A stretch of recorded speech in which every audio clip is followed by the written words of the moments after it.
Back in the building, people. So happy to be here. Incredibly happy to be here. Glad that you guys are here too. Lots to get to. I got an announcement too. Do have an announcement. But nevertheless, welcome. Today is Wednesday, May 6th. Hope you guys Cinco de Mayo, if you celebrate, was a good time.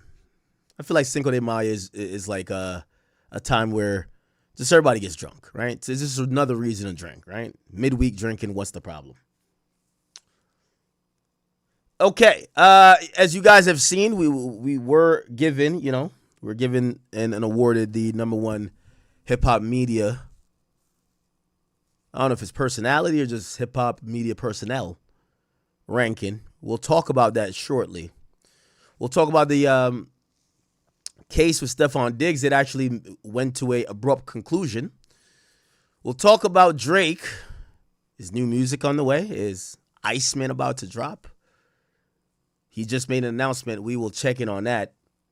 A few other things percolating in the media space. We will get to all of that. Thank all you guys for being in here.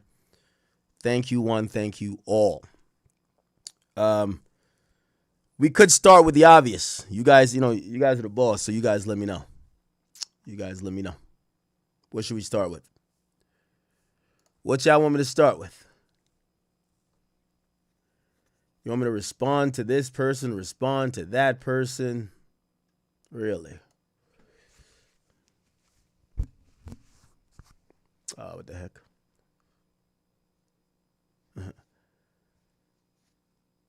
All right, here we go. We're good, chat. All right, good. Very good.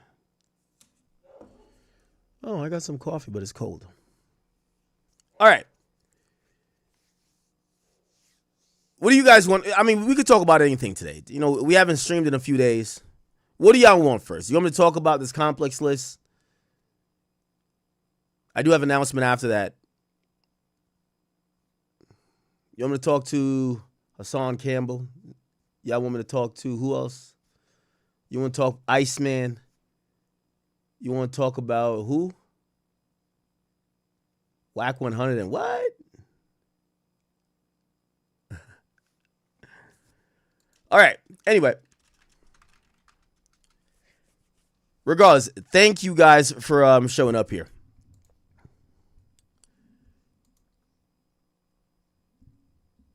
Somebody said if she could cook, she's a liar. What? What are y'all talking about?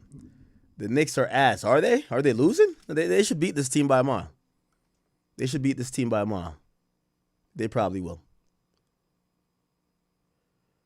Okay. All right. Let's get a few things out of the way. Chad, I'm not too sure if you guys have seen this. It's been plastered all over the internet. Complex has front paged it, and they have released their 2026 ranking. It's fourth inaugural ranking of their media list. This is a list that they have dropped for 4 consecutive years that detail what they believe is the hip-hop media power ranking currently, and they drop this list once a year. I've been very fortunate to have been given the #1 spot previously, and I believe 2 years ago I got the #1 spot. If I remember correctly, the people who have held #1, it goes like this. This is the 4th year they're doing it. I think Joe Budden got #1 the first year. I think I got #1 the second year. Kai Cenat got #1 the third year. And for the very first time, for the second repeat, and the first time someone's repeating at #1, they have announced that they have awarded me as the #1 ranked media personality for the year. Okay. A very humbling experience, chat. I'm going to be honest with you. I've worked at Complex previously. At a point, Complex was a competitor of mine. I met some good people up there. Shit, I even met Joe Budden up there. We did a great show.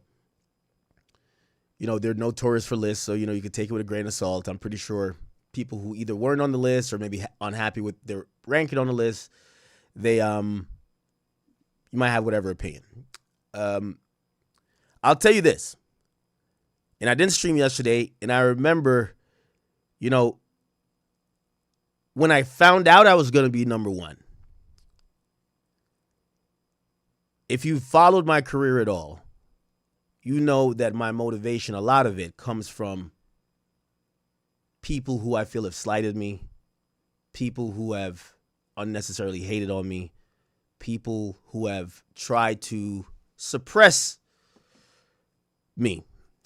And proving those people wrong or overcoming those things is one of the driving factors of everything I do. So I was going to get on this bitch and pop my shit. Got a laundry list of names, tell this one to eat a dick, tell this one to go fuck off, tell this one that he's a bum ass nigga, and then these couple dudes or dweebs that ain't even make the list, just laugh at them, period. But that changed, honestly. I'm not going to make this long or drag it out. I do want to say thank you to Complex. If you guys don't know the list, I'll kind of go over the list in its totality. We'll start at the top. DJ Akademiks, myself, I'm number 1 this year. Joe Budden's number 2. They have DJ Vlad, number 3. Fat Joe and Jada Kiss are number 4. Charlamagne the God is number 5. Anthony Fantano is number 6. Rory and Millie Mall, they're number 7. Number 8 goes to Kirko. Number 9 goes to Ebro. Number 10, or actually, did I miss one? Yeah, number 10 goes to Plaqueboy Max. Number 11, On the Radar. Number 12 is Kai Cenat. Number 13, Big Bank. Number 14 is Fraser Tharp. Number 15 is Cameron Giles. Number 16th is Joe Carmancia and Joe Casarelli. Number 17th is Bootleg Kev. Number 18 is Gillian Wallow.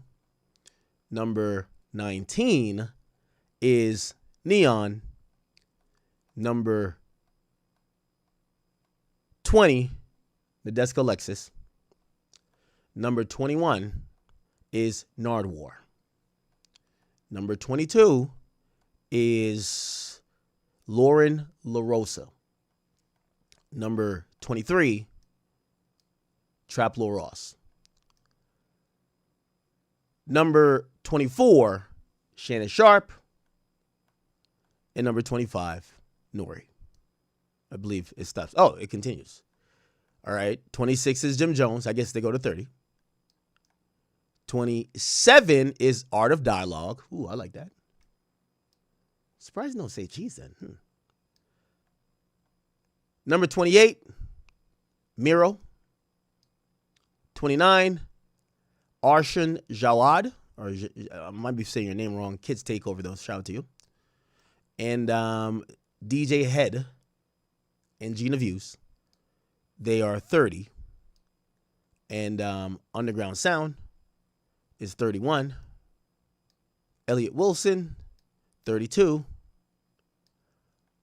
Alphonse Pierre, 33. Dante, 34. Rob Markman, 35. Okay. That is the list, people. Okay. And, I said, there's a part of me I was going to come on here and pop my shit.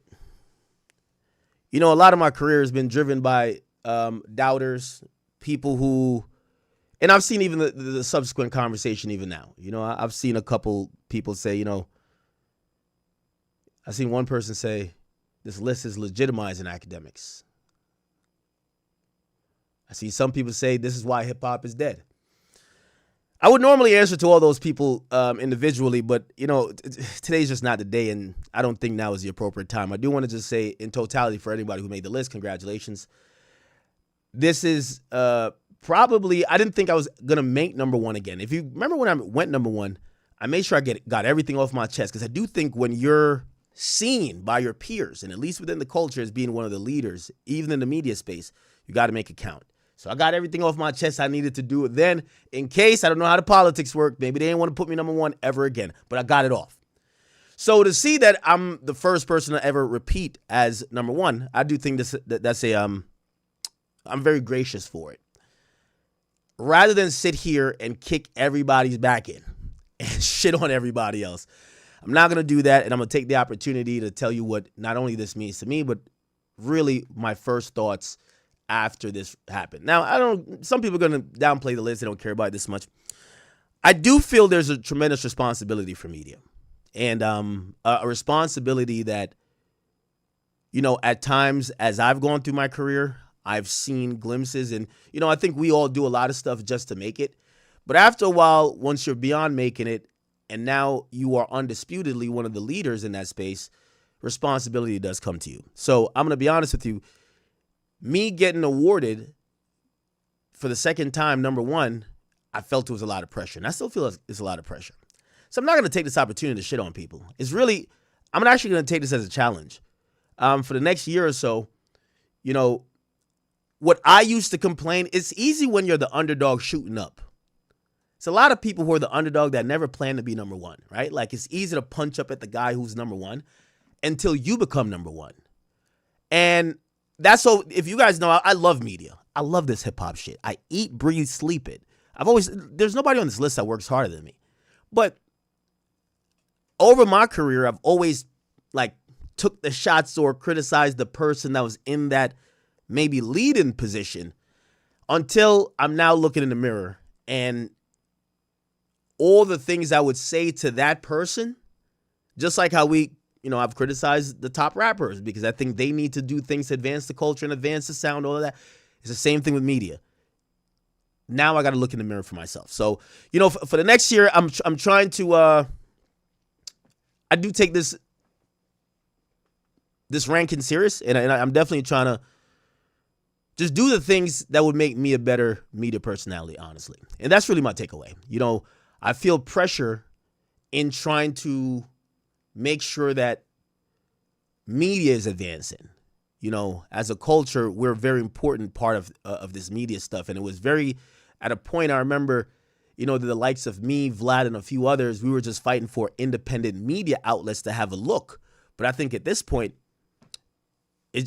me and Vlad are 1 and 3. Joe Budden's number 2. We're all independent platform. I think independent platforms have arrived. So I think after being selected twice as number 1, it now tells me, okay, what's next? Complacency is never a thing. Obviously, also take it into, trying to have a introspective look on what people might criticize about me or my platform, and try to, do more things and make it better, and, just working on my craft overall. That's where I'm at with it. So, again, for all the people, I seen a lot of people talk. I really wanted to come on here and shit on them, but that's not the time. If I'm the guy they're claiming is the number one guy in media, I got to figure out for the next 365 days, not only how could I do better than the last 365 days, but how could I also be transformative of this culture and also media. Media has really expanded. Before I got in this game, we just looked at people on radio. We looked at people writing magazines. These days, you look up their Twitter repost page that's now being seen as media, and they're even on this list. Again, as hip hop changes, I try to embrace all the changes, and one of the things that I want to continue to do in the next year, I just want to try to help give those alley-oops. I was always, if you guys don't know really my background, I was always salty that I didn't feel no one gave me no alley-oops. I had to go get it out the mud. And these days, whether it's collabing with new people, using my light to highlight other people who are coming up, that's dope, giving other people a shot, making sure people who might be doing different type of media than me gets their shine and their acknowledgement. I think that's how I could also help the media landscape. I've always said, and if anyone's followed my career for a long time, when I was one of the first guys, I was really big on YouTube covering news. I always said that I feel like I represent a movement, but I can't be the end all be all, right? I'm one man with a particular opinion, a particular, viewpoint, and we need other people in the space, right? Maybe we need some street dudes, because I'm not a street dude. You're not going to get a street person's opinion from me. We might need someone else with different opinion. So again, hopefully in the next year, and I'm very happy that Complex put this out. I've seen a lot of new faces on it. I might disagree with a few rankings here or there for some people, but I'm actually really happy that there was a lot of new faces. Obviously, I could talk about snubs. There's some great people who I felt like should have been on the list, right? I think my man What's the Dirt should have got on there. I think Poetic Flacco should have got on there. Shoot, and I know this might be a little controversial, but I think even Whack 100 should be on there. Like, these are people who have continued and contributed to the hip hop discourse.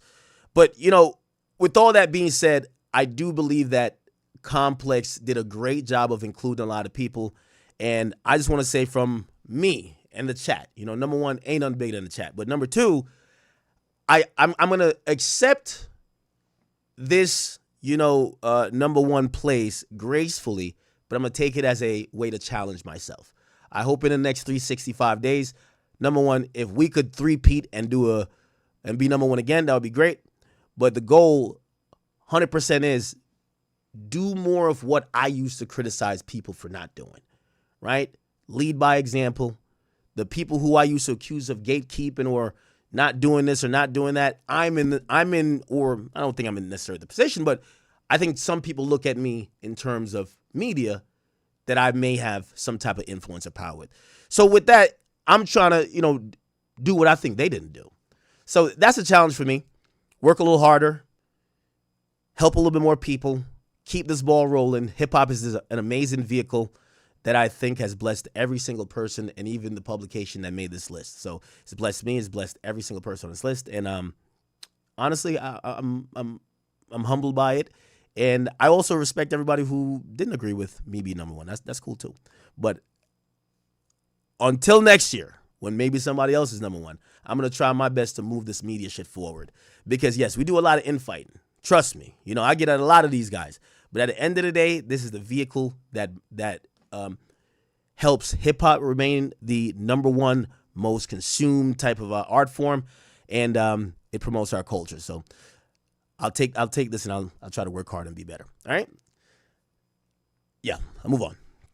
Yeah, I was going to pop shit. I ain't going to lie to you. I was going to pop all type of shit, but I'm like, man, you know what? Yo, at some point, because I've seen a couple of niggas, like they're like 30 years older than me. Like, they wilding on me and shit like that. I'm like, yo, I remember when y'all were seen as the number one media person, and all y'all did was hate on other niggas and do this and do that. So, it's about time that I show people what you should be doing. So I'm going to just take that as a challenge, and hopefully in the next year, hold me to that standard, right? Hold me to that standard, because it's easy when you're shooting up.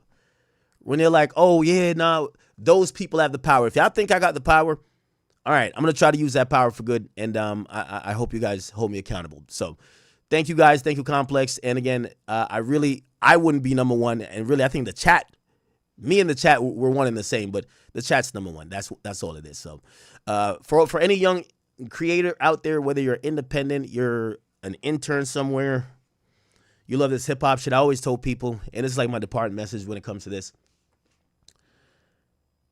If you love music, you could turn your passion into a job. Open your minds. Start, and you don't have to be what another person is. You don't have to be a media personality. You don't have to be a blogger, right? You don't have to be a rapper. But if you love this thing called hip hop, it's something that is very, it's fed a lot of families. For a young creator out there, you know what I mean? Put your all into it. Treat it not like a job, but like a passion. Work endlessly. Work harder than everybody else. And I've always said, if you're not working harder than everybody else, you probably got no room to complain. I feel I'm living my dream without the number one ranking or not.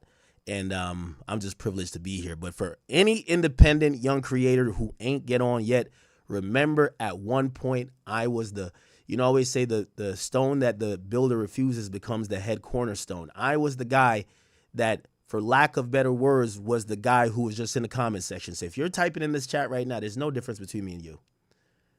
Okay? I was the guy who was just super obsessed. I wanted to know what was going on behind the scenes. I wanted to be like inside baseball when it came to music. I'm pretty sure there's a lot of you guys too. Keep working at it. Doesn't matter what it is. You might be a clipper. You might be someone who just repurposes news. You might have a way to tell news in your own way. You might be a manager. You might be someone who likes to help people book shows. You might be somebody who likes to book travel. Whatever it is. Be open-minded, be malleable. For me, I wanted to be a DJ, then I wanted to be a producer. Actually, a producer, then a DJ. Production brought me to DJing. DJing brought me to radio or college radio. College radio brought me to the internet. And look where we are now. All right. I love you guys and thank you guys for really supporting me that much that we got to this point. So, all right, we'll kind of get it moving, but I know some people wanted me to really drop 80 and pop my shit. And I'm not going to single out any necessary creators. There's not much I can say when I'm number one. So I'm not mad at nothing. So, I just want to send a good message for all the people out there. And if you've ever been looking for a mature moment from AC, I'm telling you, I do feel some pressure, but I'm taking it, and I'm taking it by the reins that I need to lead by example and try to be better. That hopefully next year we're also showing some growth. All right, that's it. Okay, all right, chat. That was good, right? That was good. Yeah, I think some people wanted me to get like defensive and make it about what this guy said about. No.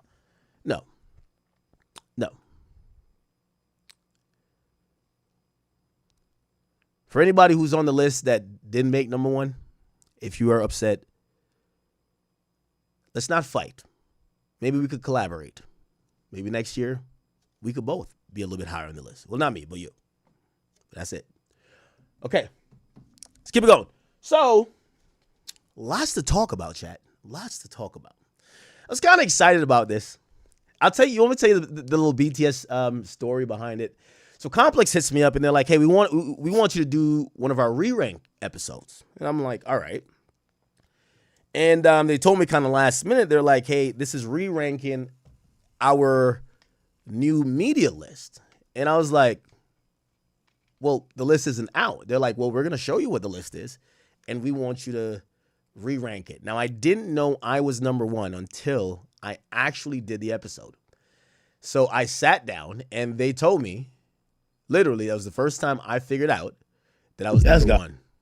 And you guys could watch this, but the first time I found out I was number one, and really, I was waiting for this video to drop for a while, so very happy with it. I'm very happy with it. I'll also say this.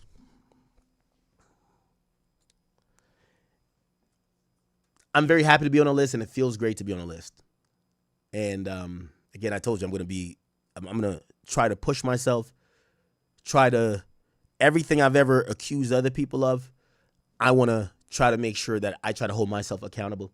But I also do want to say, beyond just being a media personality, which I feel like I've tried to like hone my skills, like over all the years I've done this. I do also look, because we were talking about a power list, and I've had this conversation with Charlamagne the God before. There's influence, and then influence is a form of power, right? And when you look at the media list, I think mostly it's based on influence. And I think I've peaked out at that. There is other things that I want to do, which, are just, like look at Kevin Hart. Kevin Hart's a comedian, but he's like also a business mogul in the comedy game as well. So, there's a lot more to accomplish, but this was a great thing to say, hey, listen, you're number one. You can't go, there's nowhere more up to go, but you could definitely be better than last year or this year, right? All right, people. Okay, so the list is out. By the way, thank you for everybody who reached out, who did say congratulations. I appreciate all of you guys. Thank you for the people who did call me. A lot of people. Charlamagne, thank you for reaching out. He said, hey, listen, man, Ak, you deserve it, and thank you for the kind words. I spoke about him here. You know, shout out to my boy Drake, you know, number one media personality, number one rapper. It's like Shaq and Kobe over here. You feel what I'm saying? It's like Shaq and Kobe. It's all good. But yeah, so, you know, but a lot of people reached out, and I really appreciate it. And I'm taking all in, but yeah, you know, I just want to kind of help the league. I love the league. And for the people who, I like even getting at other media personalities because I love the league, man. You remember Paid in Full? Man, I love the game, man. I love the game. I love this shit. I love it. I love it. So, it's all good. All right. Moving on. So, that's out the way. I told you this month is going to be filled with surprises. A lot of surprises. This is not the only surprise. Stay tuned. Stay alert. Okay? Drake did announce something, though. ICEMAN is on the way. ICEMAN is on the way. So Drake has made the announcement that he will be doing another episode of the ICEMAN. What do we call it? The ICEMAN TV series? So he posted this. He posted 3. And I guess this was about episode 3, right? It's about episode 3. It shows a bunch of pictures. Wow, look at all this. All right, wow. He posted 2. And then this showed a bunch of pictures. Wow.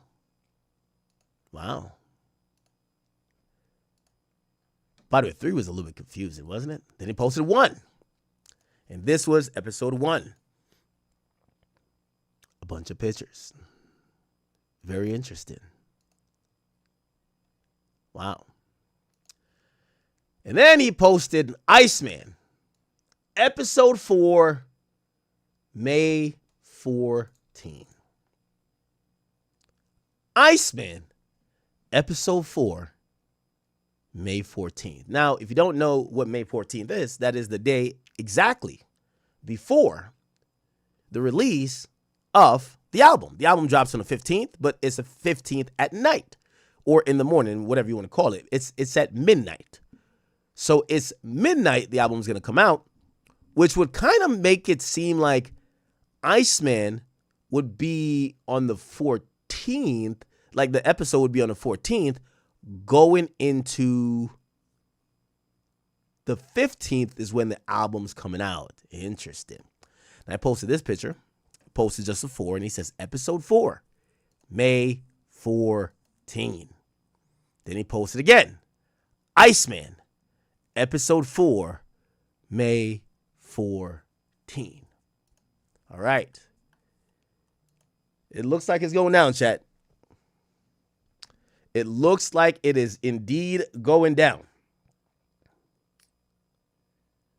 It looks like it's going down, my people. Wow. Now, I wondered if Drake was going to drop a single, right? And I think a lot of people were wondering, right? I've seen people even make the prediction that maybe his sales will even be ramped up a little bit more if he did drop a single. If he's dropping an episode the 14th, we're not sure if he's going to be dropping a single before, and probably most likely not. Well, right now, it's 8 days away from the 14th. It's 9 days away from the 15th. So we're not sure if he's going to be dropping a single. I guess we got to wait until this Thursday or Friday. That's, I would guess if he's going to drop a single, he would want like 1 week of tracking or something before the album comes out. But a lot of people are wondering, will we get a single from ICEMAN? Okay? Secondly, if this is happening on the 14th, this perhaps is a season finale of ICEMAN. This would be a season finale. Now, episode 3 was really convoluted and a little bit like, I lost the plot. I don't know if, did you guys remember episode 4 or episode 3? It kind of ends kind of ends with, oh, by the way, interestingly enough, episode 3 was 8 months ago? Wow. Wow, I didn't know that.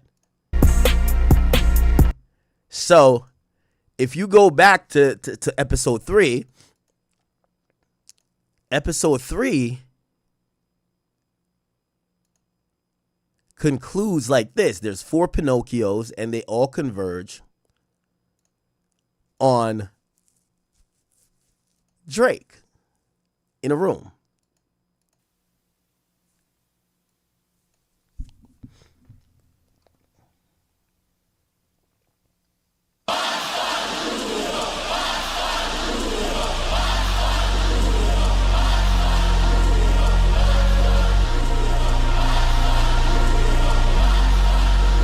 Do y'all want me to play the whole thing? This was an hour long, too.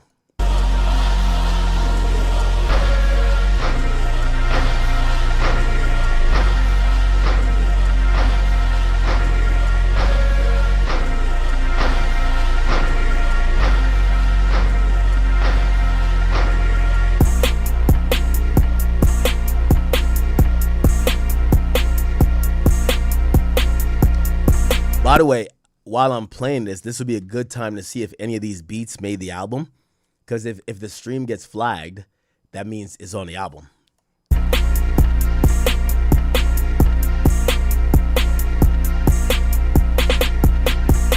This beat's fire.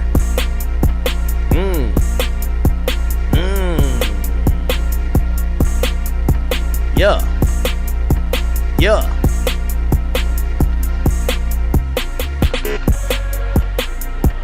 Young Merkles. Is it Mercules?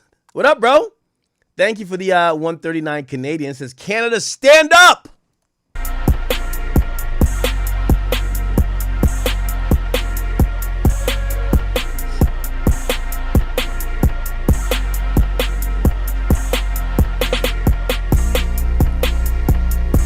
Now, also remember here, chat, in the ICEMAN, like all these episodes, Drake has not said a word, right? Drake doesn't say a word.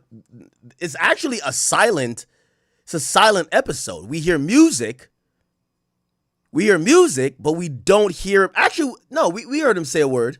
Did we hear him say a word when he was driving the truck? Yeah, I think he does. But in these ones, he doesn't talk.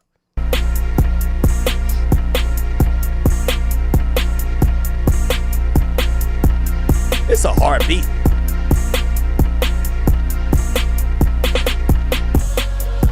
Yeah. Yeah.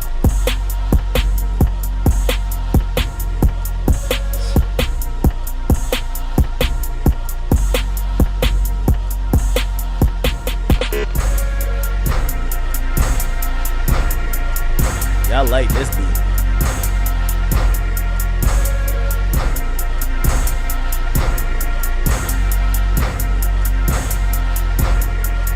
By the way, the beat's also a little bit climactic too, right?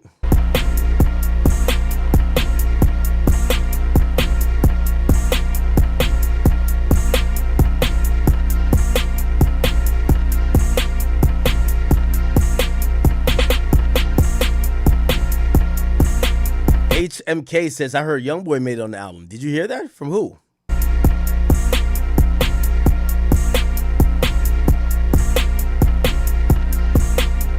Drake was carrying around this backpack for all the episodes. Lil Dro, thank you for the 5. Says, what's good, Ak? When's the next time you're coming to Miami? My girl was tripping. I couldn't see you last time. The chat niggas be lit. ICEMAN already a classic. I'm coming back soon, my brother. Your girl was tripping. She told her to come to the show with you, man.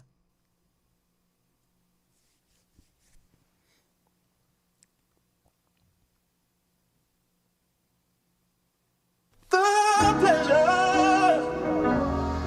Don't walk away. You got your love locked up for me. For me, yeah. You've got your love locked up for me. Okay.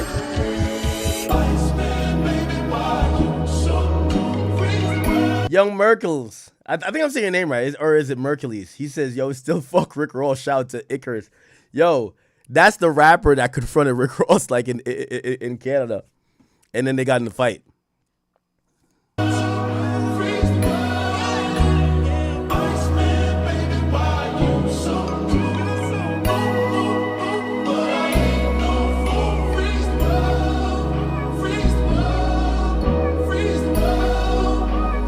What song is this?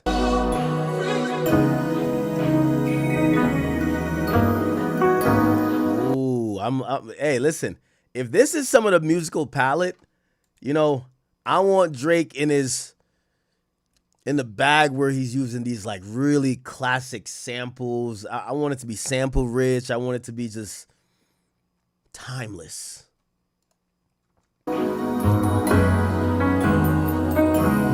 Sample a little bit of 90s R&B. Ooh. Yeah. You know, I thought Drake was gonna like kung fu this nigga. Like, imagine if Drake could like kung fu, like, yeah. Yo, how y'all think Drake fight? Y'all think Drake knocking shit out, or you think Drake is like more of a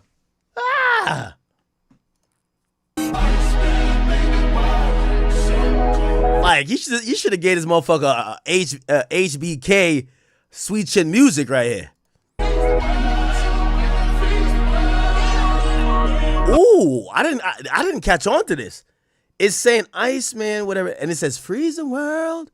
Free. Is this a known song? Is this a known song? It's basically saying freeze world, freeze world. Real Raw Blue News, thank you for becoming a chat lieutenant. What's up, Gigi? I see you in the chat. What's good with you, girl? It's giving you Donda vibes. Yo, I'm so proud of Drake, and I know y'all gonna say I'm a bitch and all that because y'all hate when anybody give people props now. I am proud of Drake, and I don't know if it's the lawsuit or maybe the perceived lack of support that he's gonna get from Universal. I feel like Drake is putting so much time and effort into the rollout that makes me think that he put time and effort into to creating this musical palette that we're gonna enjoy. That is really, like, I like that. I like that he's treating this like his baby. I like that he's putting art behind it. I like that he's leaving Easter eggs. That's a good thing. Because I think this motherfucker really was just like, yo, bro, I just got the slaps. Just get the slaps and it's whatever. But I think this time it's a little bit of art to it.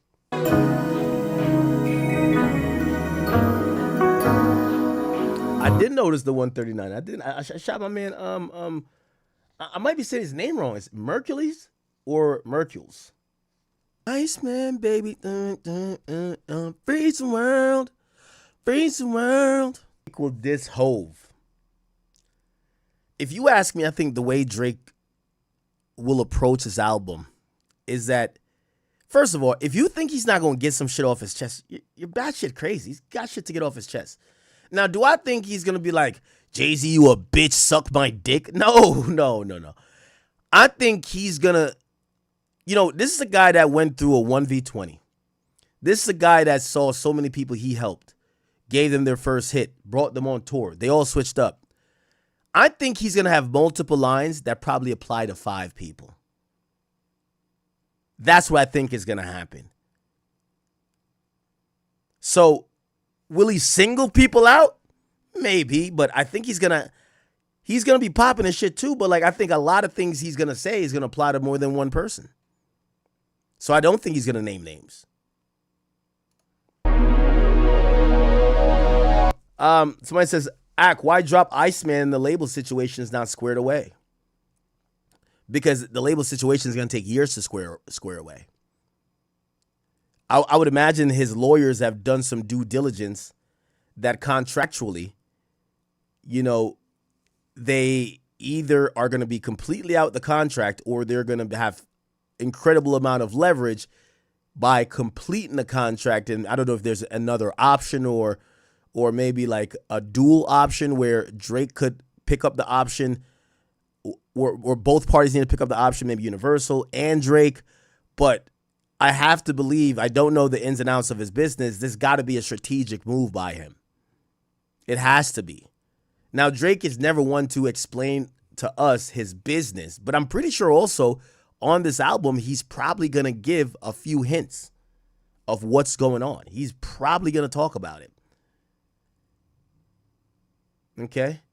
Icarus, what's good? Thank you for the donation. Let me see what he said. So I definitely believe we're going to get some. You got to remember, Drake is the one who kind of signaled to us when he got these significant deals, when he's like, yo, on Charged Up, when he's like, yo, something, Jimmy Iovine got 20 on it. And that was alluding to the fact that Jimmy Iovine gave him $20 million through Apple Music to drop his album way earlier. Like a week earlier, something like that. By the way, Icarus Andreas, what up? Thank you for the 28. He says, yo, I'm the guy. He said, yeah, I'm the guy. Fuck Rick Roll. He said, got banged out. Shout out to Big Merc. Said, Drake, you support 81 and rapping about my business, but you don't get at me, eh? Not a good look. Get at me ASAP. Icarus.Andreas, that guy. Yo, Drake, man, hit up my guy Icarus, man. He says he rapped about his business. Did Drake rap about? What did Drake rap about? A little trouble in paradise there, huh? Dylan, 1565. Thank you for the 20 gifted memberships to King Academics. Appreciate you, brother.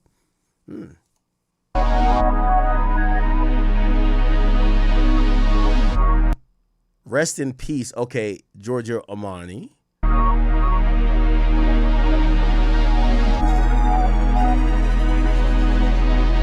This sounds like a Drake sample so bad. Sounds like a Drake sample.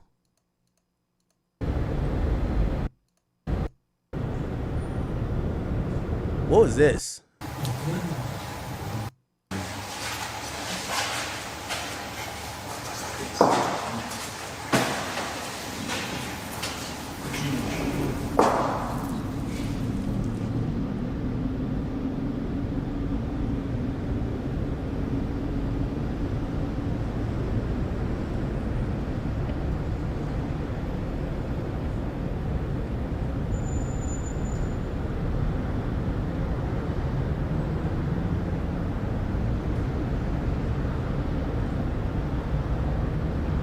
Oh, you're saying that Drake rapped about Ross getting punched on. Oh, he says 81, I bring crashers to the party. Ah.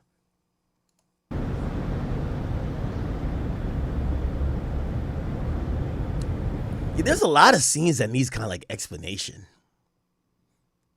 There's no conversation here.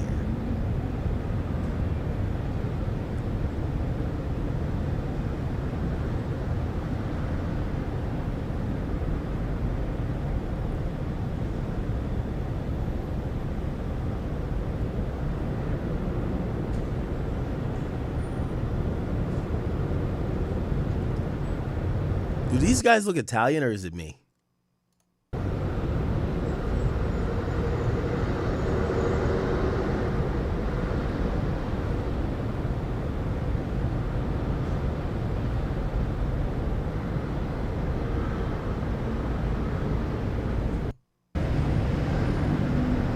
They had Drake dealing drugs in here.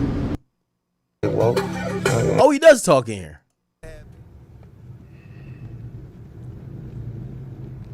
This was in Birmingham.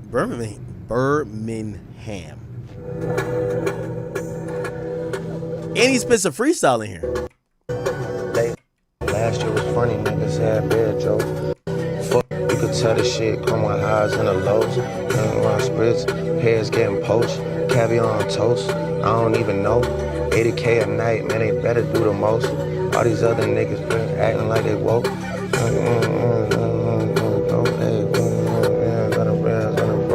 I ain't even know how bad they wanna see me go. I ain't even know. Damn, I ain't even know. They wanna see me go. Wanna see me broke, wanna see my motherfucking kids down on the floor. Apple spritz, caviar on toast.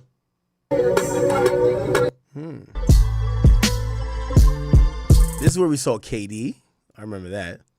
Okay, let's go back to another episode. Was it the first one? He was like driving around Toronto? ICEMAN episode 1. This is the first one.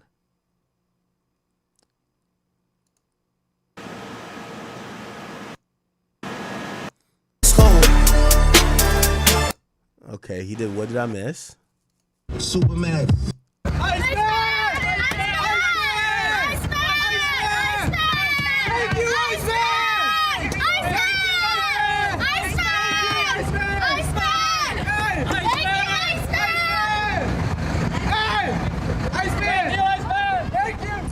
By the way, did anyone ever find out when Drake got his CDL? Don't you need like a CDL to drive a truck in Canada? Did Drake get his CDL? I'm not snitching on the boy. I'm just saying.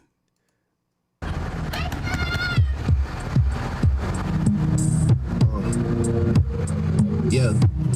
And this summer I'm staying so focused. Somebody could say the weather changed and I wouldn't notice. The company I keep is getting smaller while my other companies are all growing and overflowing. Okay. Family only feels like a riddle to affiliates that thought that they were safe because they played the middle. Losing all these friends really got to me. I was talking to Taylor over drinks and it was getting deep. Not everyone can handle this pressure, and in your city you're the national treasure. That's what she said to me. Only time they put me in a box is with the red leather. My body will rot, my name will live forever. What happened to this song? I was a fool to believe we could do it together. It's still heartbreak Drake, but I glued it together. Do not come around the guys playing peacemaker. They snake me for now, but we'll see.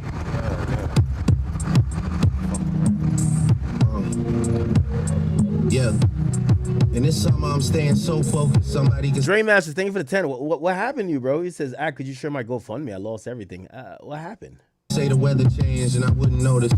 The company I keep is getting smaller while my other companies are all growing and overflowing.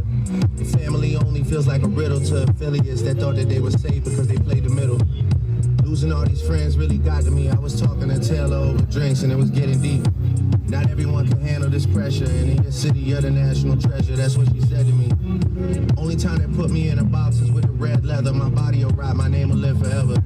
I was a fool to believe we could do it together. It's still heartbreak Drake, but I glued it together. Do not come around the guys playing peacemaker. They snake me for now, but we'll see later. They snake me for now, but we will see later. Your boy got his hair bust inside in one spot, and we was still laughing about that shit like a week later. The only guarantee I know is more paper, free paper, green paper. Yeah, green paper. Look, Supermax. For what I got going on, I'm too relaxed. The truth is not in your phone, you're too attached. It's how I really look in the streets like Google Maps. Supermax. For what I got going on, I'm too relaxed. The truth is not in your phone, you're too attached. It's how I really look in the streets like Google Maps. Supermax deals. I'm not even at my max for real. Flash me and you get yourself some attraction still. Or shake my hand and show the world how you actually feel. Yeah, Supermax deals. Fuck the raps, I'm more impressed by your acting. Is this called Supermax? Skills. I'm back for real, you boys barely cracked the shield. I'm big tired of fake love like tractor wheels. This is trauma that getting back on my master's skills. Los Angeles love like Phil Jackson and Shaq O'Neal. Oh yeah, Supermax deals. Supermax deals. Yeah, Supermax deals. I might hit the envelope with a wax seal, pack seal. Is he freestyling?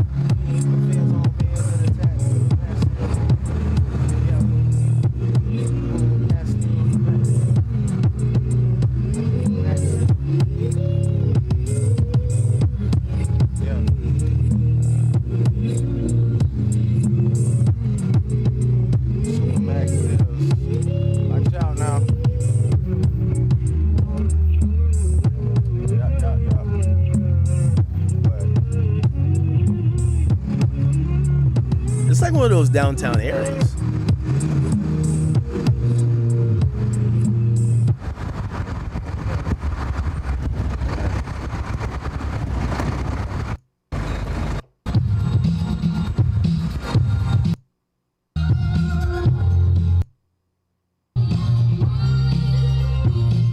Is this where people pull up on him?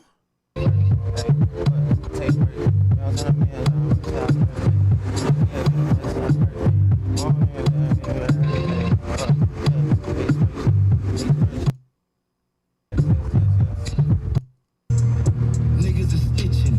Nigga, you better go cop up, please.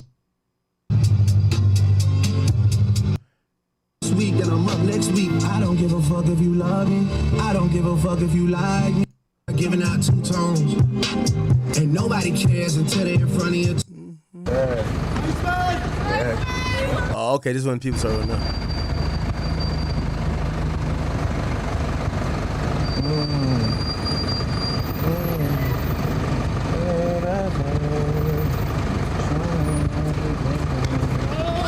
That's sad. Yeah. It's love. It's love. What's up? We ran all the way to find you. I appreciate that. Love. Thank you. Love. Have a good night. Have a good night.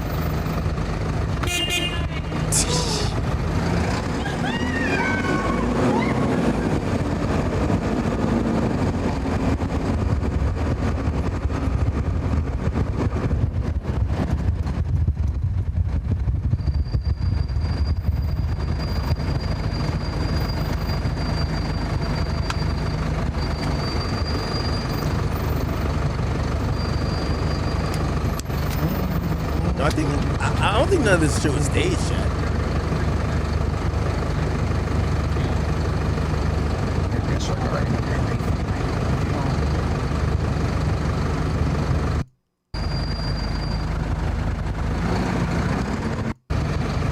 Yes, sir.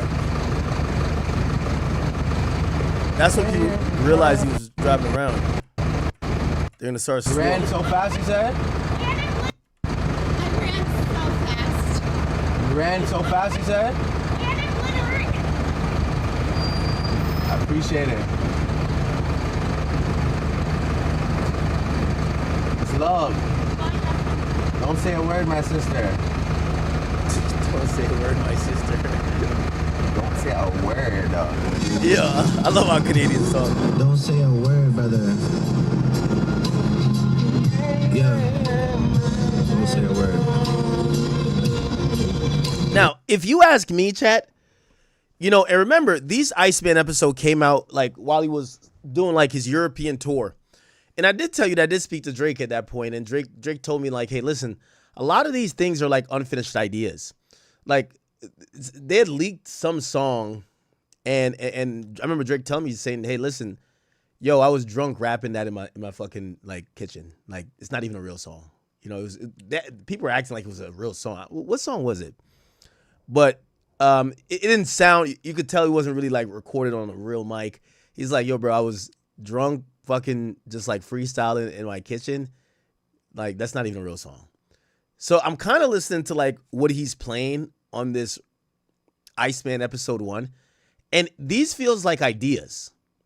These feels like ideas. Now, did he use some of these ideas? We don't know, but they feel like rough ideas. Yeah. Hey, I remember pushing DT with a man and whipping 2 Mazdas. Grocery shopping at Royal Plaza. Me and Lil Sandro was broke on the Gaza. First floor room at the airport Ramada. I'm trying to make the most out of nada. Now shorty see me and say, oh my God, it's Mr. Tumaza. I'm with Smigalino, I'm with Smigalachi. Mr. Don't Mr. How are ya? Yeah, bless. You all right? I love your shit, man. Thank you. Bro. Appreciate Pleasure that, to meet bro. you. Yeah. Much Take love. care. Much love. Yeah. Love. You already know. Love. Ah, thank you. Appreciate that.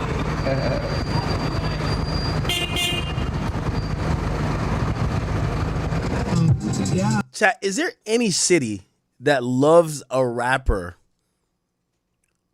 that represents them more than Toronto loves Drake? I feel like he kind of moves around there like, not like just an ambassador. He kind of moves around there like he's like almost like a politician, or like he's part of like a monarch.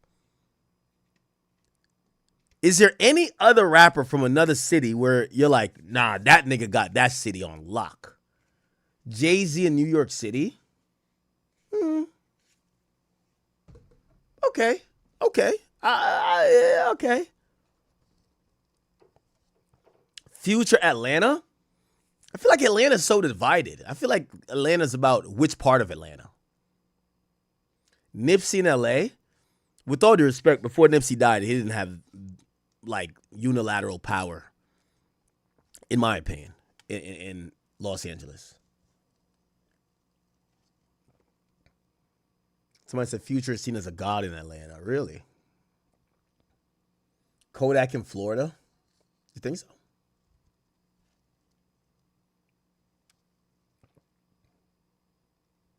Travis Scott in Houston? All right. Miss Tumaza. Nick calling me that cause the chain of my girls is looking Tumaza. Little garden girl straight from the hood. She got a little condo with Saga. Little Montreal trips with the gang. We had to rent a little Mazda. Disclosure Montezi is Mazda. Disclosure at 6 in Mezzi. Come on, bro. Yeah, what did I? ICEMAN, bro. What the? Yeah, you guys already know this. Come on. Look how Mazda are body. They gotta free out my doggy. Yeah. You already know. Come on. What's up, man? You all right? Love, broski. You already know. Much love. ICEMAN, bro. What the? Yeah. You guys already know this. Come on, bro. Yeah. What did I miss? Like that? Midnight. Get me in drinking. Get us. What did I miss? Get me in drinking. What did I miss? Love. Love, man. Love, bro. Thank you, bro. Appreciate that.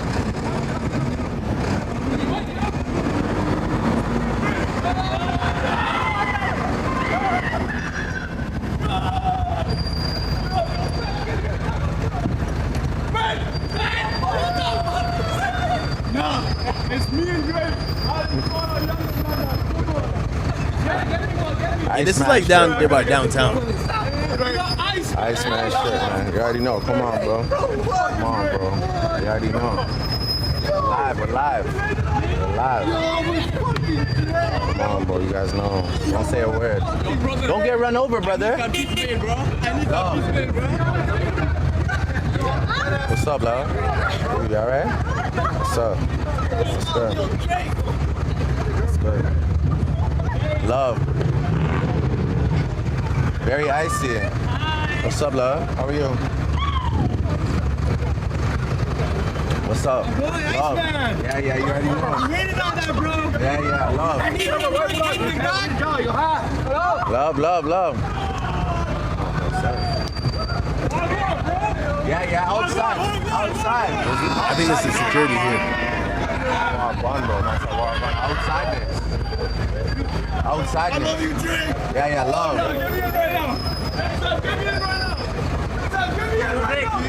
Love. What's up, man? Alright?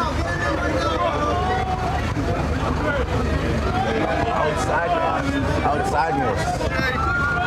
Sure. Jesus Christ. Is this like the equivalent to like Times Square in Toronto? It's getting like flooded. This only happens to two people. Since Michael Jackson died, this only happens to two people, Drake and Speed. That's it. Only Drake and Speed.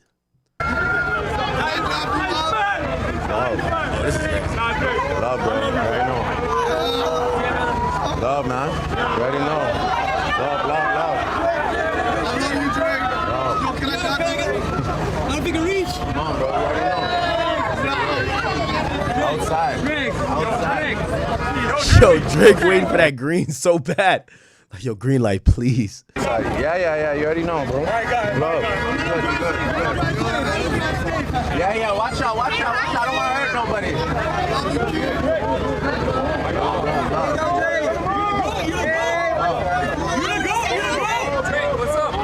What's up, big dog? You alright? Hi, Drake. Alright?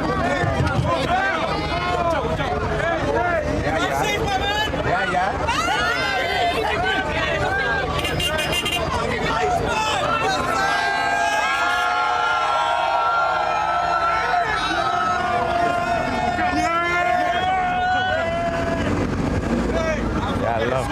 Yeah, baby.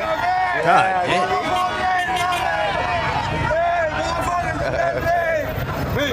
It's got to be epic. I listen to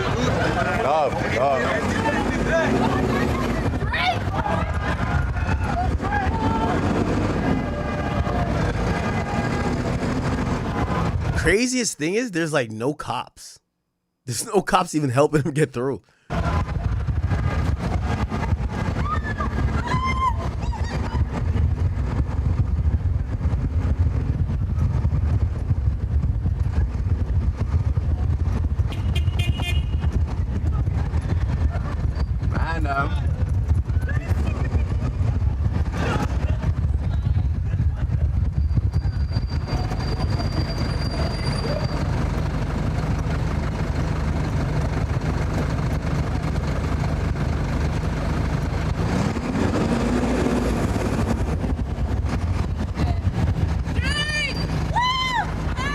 What's up?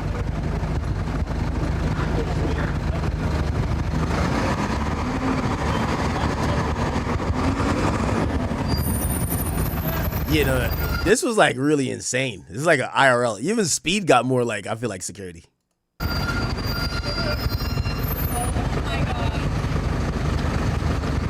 Oh, Lee, you're running out here, eh? We're off, right? What up? What's going on?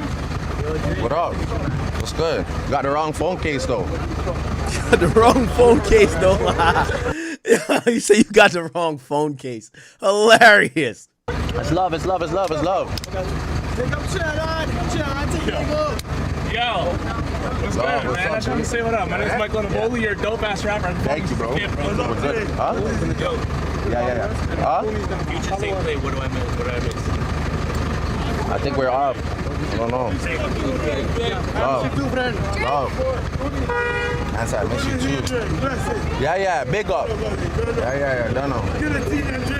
Yeah, of course. Yeah, man, trust me. Yeah, yes, bro. Yes, bro.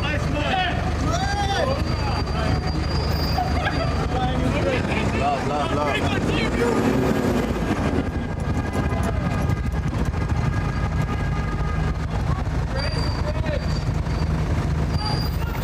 So what then? Oh, shit. Done. This is when he gets into it. Oh, that's when somebody said, oh, Drake's a bitch. Okay.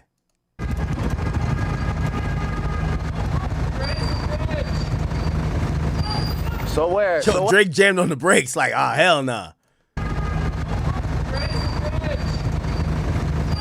So where? So what then? Big dog? Don't look away now, pussy. Don't look away now. Don't get shy now. We'll fold that up right now. Nerd. Oh, shit. Nah. Holla, man. Jersey. Stop it, brother. Yeah. Blessings. Big up yourself.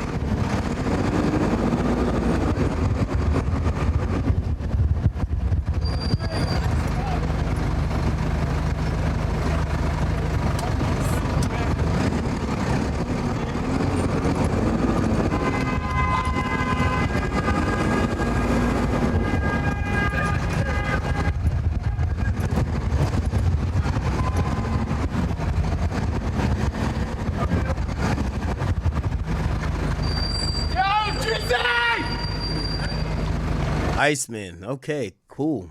Dope. I'm excited, people. We'll see what Drake got rolled up his sleeves. I think we've been going through what I expect to be features. I do expect some features. I do believe we're going to get some. We got to get some international features as well, right? That would make sense, right, chat? Some international features. We do think that he's going to give us a good mix of R&B, global records. He's going to give us a good palette of, maybe some Afrobeat centric, maybe some dancehall, maybe mix it up. Might have a song on there, maybe featuring Bad Bunny or Zuna, something like that, Karol G, some Hispanic song. You never know. I keep thinking, I think it's going to be over 20 songs, less than 26. So between 20 to 26 songs. That's what I believe. I see some people speculating, is it going to be a double disc? You know, Scorpion was a double disc. I don't know. I don't know.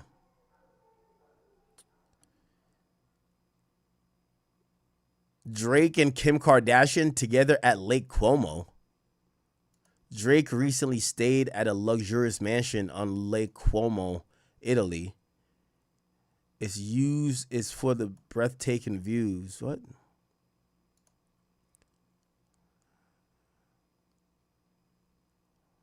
Huh? Is this recent? Is Kim K on ICEMAN?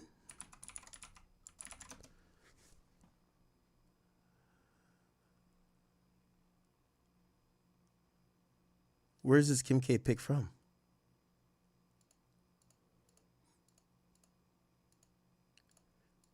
Kim K done turn into Rihanna, yo. All they promote is their brand. All day. Skims. Huh. I don't know.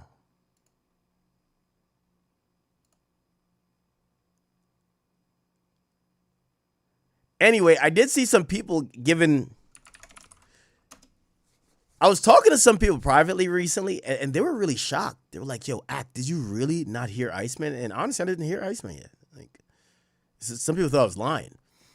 Carmelo Anthony started to give his opinion. I don't know if he heard it, but Carmelo Anthony spoke about what he think is going to be. Let me see.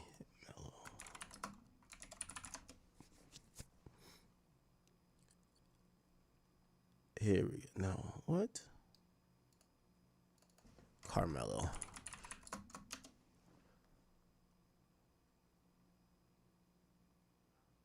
Sense and give me. I think Dre's gonna give you a project. Like he's been. It's just I don't know. It's just my opinion. What I think. If you looking at the rollout, you feeling the energy that you know that he's having right now. I think he's gonna put together a really, really good project. Like I think he's gonna have features on there that people didn't expect to be on there. I think he's gonna address. I don't think he will address it. I don't know if he will address the situation head on, but he's going to address the 20v1 situation. Right. Which I think you have to. You have to address, you have to let people know you was aware of it. You understood what was going on. You seen what people did, and some people stayed, some people left. Cool. Niggas chose a side. Now, here am I. I'm still doing this. I think we're going to hit bars. Like, I think production going to be top level. And I think we're going to hear a different sound from Drake. Like, I think we're going to hear like a even more of a, we might hear a global sound, Drake over bars and all of that shit. Or he might dumb it down and go back and get those trenches hits. You know what I mean? Like, so that's my... Man, fuck all that, man. I think it's gonna be bombs away, man. If you think you getting dissed, fuck nigga, you getting dissed on the album. Yup. You might only get half a bar, but fuck you, nigga. You might still get it. I think Drake is gonna give us a bunch of hits, give us a bunch of bars, a bunch of anthems, a bunch of, you know, timeless R&B records. But nobody will be spared. That's what I think, personally. I don't have no inside info. I think that nobody will be spared. Homie sat and had to bite his tongue for damn near 2 to 3 years. And I think this is where he's going to get it off in a very artful manner.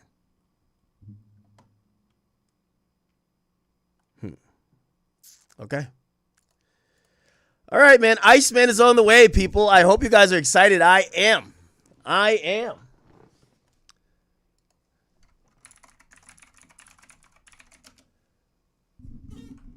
feel like music is on hold until he drops, right? Music is pretty much on hold until Drake drops ICEMAN. Okay. All right. Let's get into a few things. First and foremost, And we're gonna jump around here, chat. So for topics, just please don't. We're gonna be jump around a bit. Oh shit, we should talk about this shit too. Let me first react to this thing, which I'm kind of surprised about. One of my favorite podcasts is Flagrant 2. I really like this podcast. This podcast is hosted by my man Andrew Schultz. I think he's a phenomenal comedian, a phenomenal orator, a very smart, intellectual type of guy, very witty. If you've ever seen this guy do stand-up, he's fucking genius. And he has his podcast. Part of the reason why he's so popular is because the podcast is really infectious.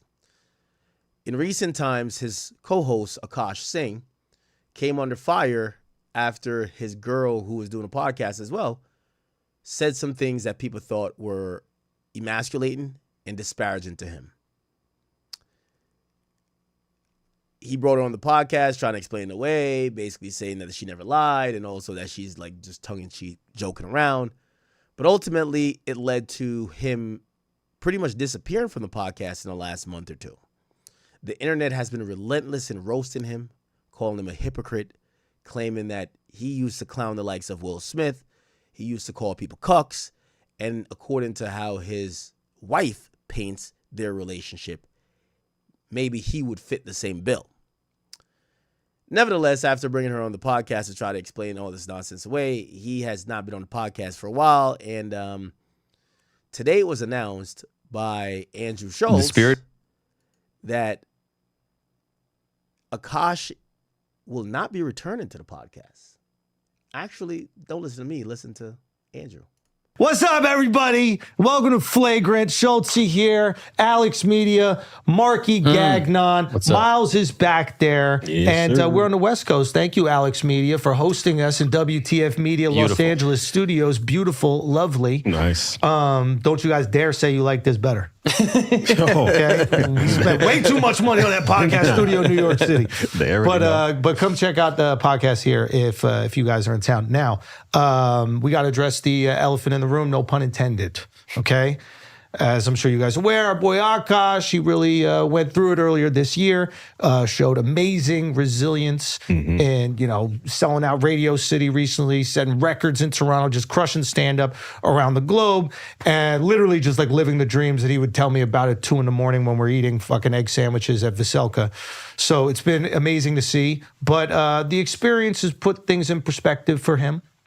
And he's made the decision to focus all of his energy on stand-up. He is going to be stepping away from the pod. It is bittersweet. We wish that he did not want to do that. But at the same time, it's very hard not to root for your friend, literally living his dreams. And if he feels he's got to give everything to that, then that's exactly what he's got to do. And we're going to rock with him. We hope you guys continue to rock with him. Go check out the show. We saw the show, Radio City. It's phenomenal. You guys should absolutely go check it out. AkashSingh.com for tickets. So we just wanted to, clear the air. Akash hasn't been on the pod for a while. We thought it was time that we, talk to you guys about it. Thoughts, boys? It's bittersweet because this is my brother. I love him. I was here day one of this podcast, and it's like, all right, we were started together, end together. Bad boys for life. Yeah. Some gay shit, But yeah, man, I'm proud of him. I'm just so fucking proud. Like, being at Radio City and just seeing, just everybody was animated. Like, they loved it. Like, I'm just proud of him. And I think back to when we surprised him when I came home from Sweden. Oh, yeah, his reaction was incredible. His reaction, like, he didn't even care. The cameras are there, jumped up, gave me the biggest fucking bear hug. I didn't know he was that strong. Yeah, for those of you guys, maybe your newer listeners, Alex got locked up when we were on tour in Sweden, and we didn't tell Akash that he got out. Yeah. And then there's an earlier episode where he just bursts in the room, and Akash sees him for the first time, thinking he was in jail the whole time, and Akash just goes crazy, and it was just pure love. It was beautiful. Yeah, man. Yeah. I love you, brother, but, we'll see each other, so it's all good. Yeah, man. Yeah, man. Yeah, it's cool to see all the venues he's selling out and everything that he's doing. I remember even when I very first came to New York, riding in an Uber with him, and he was talking about this exact thing. He's like, yeah, man, the pod's cooking, but I want to be that guy. And then now he's doing all the stuff that he said. Yeah. And it's just really exciting. Like as a comic, I think we can understand. It's like, yeah, dude, you have an opportunity.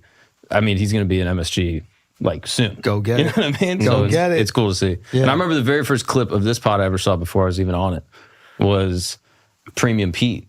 Oh yeah. Do you remember that yeah. clip? It's back in Engine Room, and he's trying to describe the length of his penis, and he holds up a remote. Yeah. Okay. All right, brother. Shout out to these three. I will say it's incredibly odd how this is taking place. By the way, no, this is just odd. I'm gonna be honest with you. I think Flagrant's not telling us exactly what went on. You know, they did a good job of saying, hey, pretty much he's not gonna be on a podcast anymore, but the guy's not dead. Right? Like, they're acting like he died. Like, he didn't die. He spent like years on a podcast, and he can't come on the podcast to give a goodbye episode? Like, come on. Something's up. Something stinks. I don't know what it is.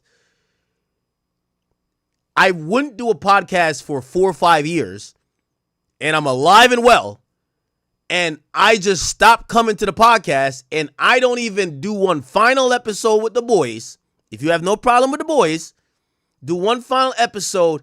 And even to those audience, because I ain't gonna lie to you, Akash, I remember seeing Akash at Caroline. Akash, thank you for inviting me. And by the way, he always invited me when he did shows in Jersey. He did some shows in New Brunswick too.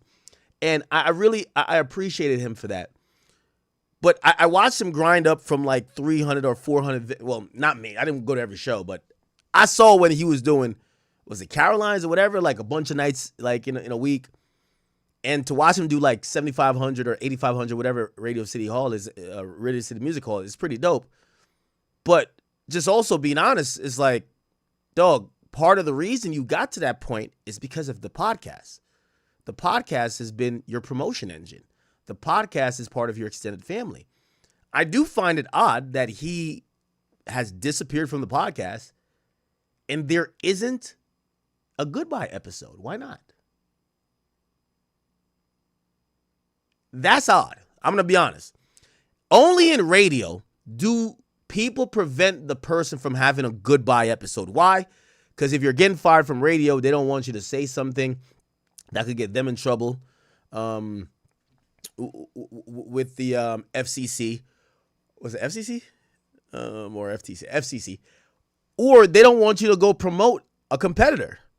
But this is a podcast. And I've always thought of Flagrant as, you know, I've been on there many times. I've thought of it as when I go on there, I want to see my guys. And my guys is Andrew Schultz and Akash Singh with the other two guys, right? No disrespect to them.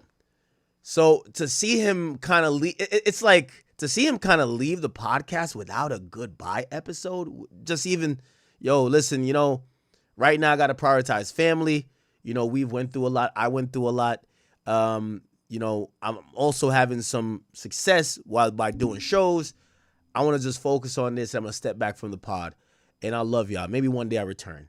Something like that, but address the audience. Something stinks here. And it makes me kind of feel there's a few possibilities. Now, these are my guys, so I kind of don't want to like speculate too much. But it's kind of obvious to anyone with a brain. It's either Akash don't get along with these guys no more, and it's a rift behind the scenes and no one's saying it. Right? That probably is the most likely scenario because I'm telling you, why not do a goodbye episode? Number two, it could also be where this has taken such a toll on Akash mentally and his family life that is just not a fit situation to be on camera at all with the podcast anymore, which I think you guys might have some opinions about that because it's like, hey, so you're telling me that your girl got you in a particular mindset where you can't even do your successful podcast anymore? Like, what? Nevertheless, I hope he's happy. I hope he's happy. He's always been like so nice to me. And I don't know, I haven't talked to him in a while. And I ain't gonna lie to you, like, this might be fake of me. I haven't even reached out because I don't even know what to say to him. You get what I'm saying? Like, I can't say nothing to him about his wife. Like, that's his fucking wife. So it's like, I mean, I could hit him up and be like, hold your head, but it's like,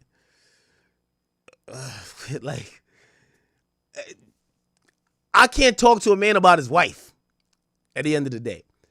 So I kind of do look at this. If he's not going to return to the podcast, I think he's picking his family over the podcast. And, it is what it is. It is what it is. It's kind of crazy. It's kind of crazy. I hope he's happy. I feel like he's went through a lot. I hope he's happy, or it makes him happier. What happens to Flagrant? That boy Andrew Schultz is a motherfucking beast. They're going to be just fine. They're going to be just fine. That boy Andrew Schultz, he one of them. He's a beast. They're going to be fine. But I do hope Akash kind of lands on his feet. And if no potting is what works. And also I pray for his relationship too. Again, I keep telling you, there's certain people, I know the internet wants to, put it like this, I'll say this. The internet probably, if y'all want to consider yourself successful in anything, I knew y'all would have bullied him off the podcast before y'all would ever bully him. Look at Myron calling me. Before y'all would ever bully him to leave his wife. Mr. Gaines. Yo, it looks like the G is gone, bro. Yo, come on. Yo, Myron, what? Yo, we gotta have an intervention here. Yeah, listen. You want to jump on Discord? All right, we can jump on Discord. All right. I'll jump on. Yo, I can hear this guy smiling through the phone. Yo, what's wrong with this guy? Yo, you good? This guy having a victory laps of sorts. Hey, man. Andrew Schultz and Akash are a bunch of retards, man. But yeah, I'll jump on right now. I'll hit you on Discord right now. Hit me on Discord. All right.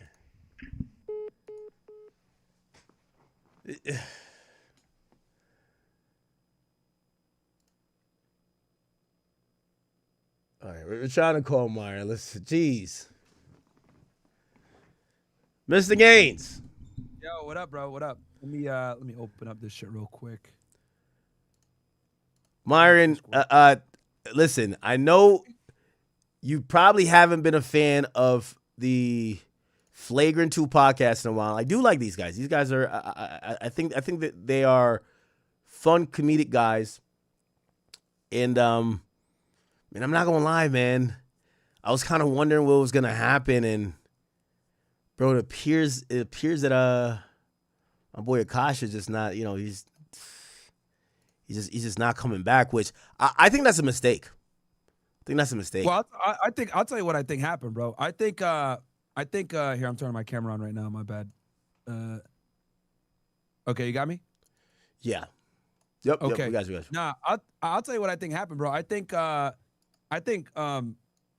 Andrew gave him the boot, bro. If I'm keeping it with you. Nah, Andrew strikes me as a loyal guy.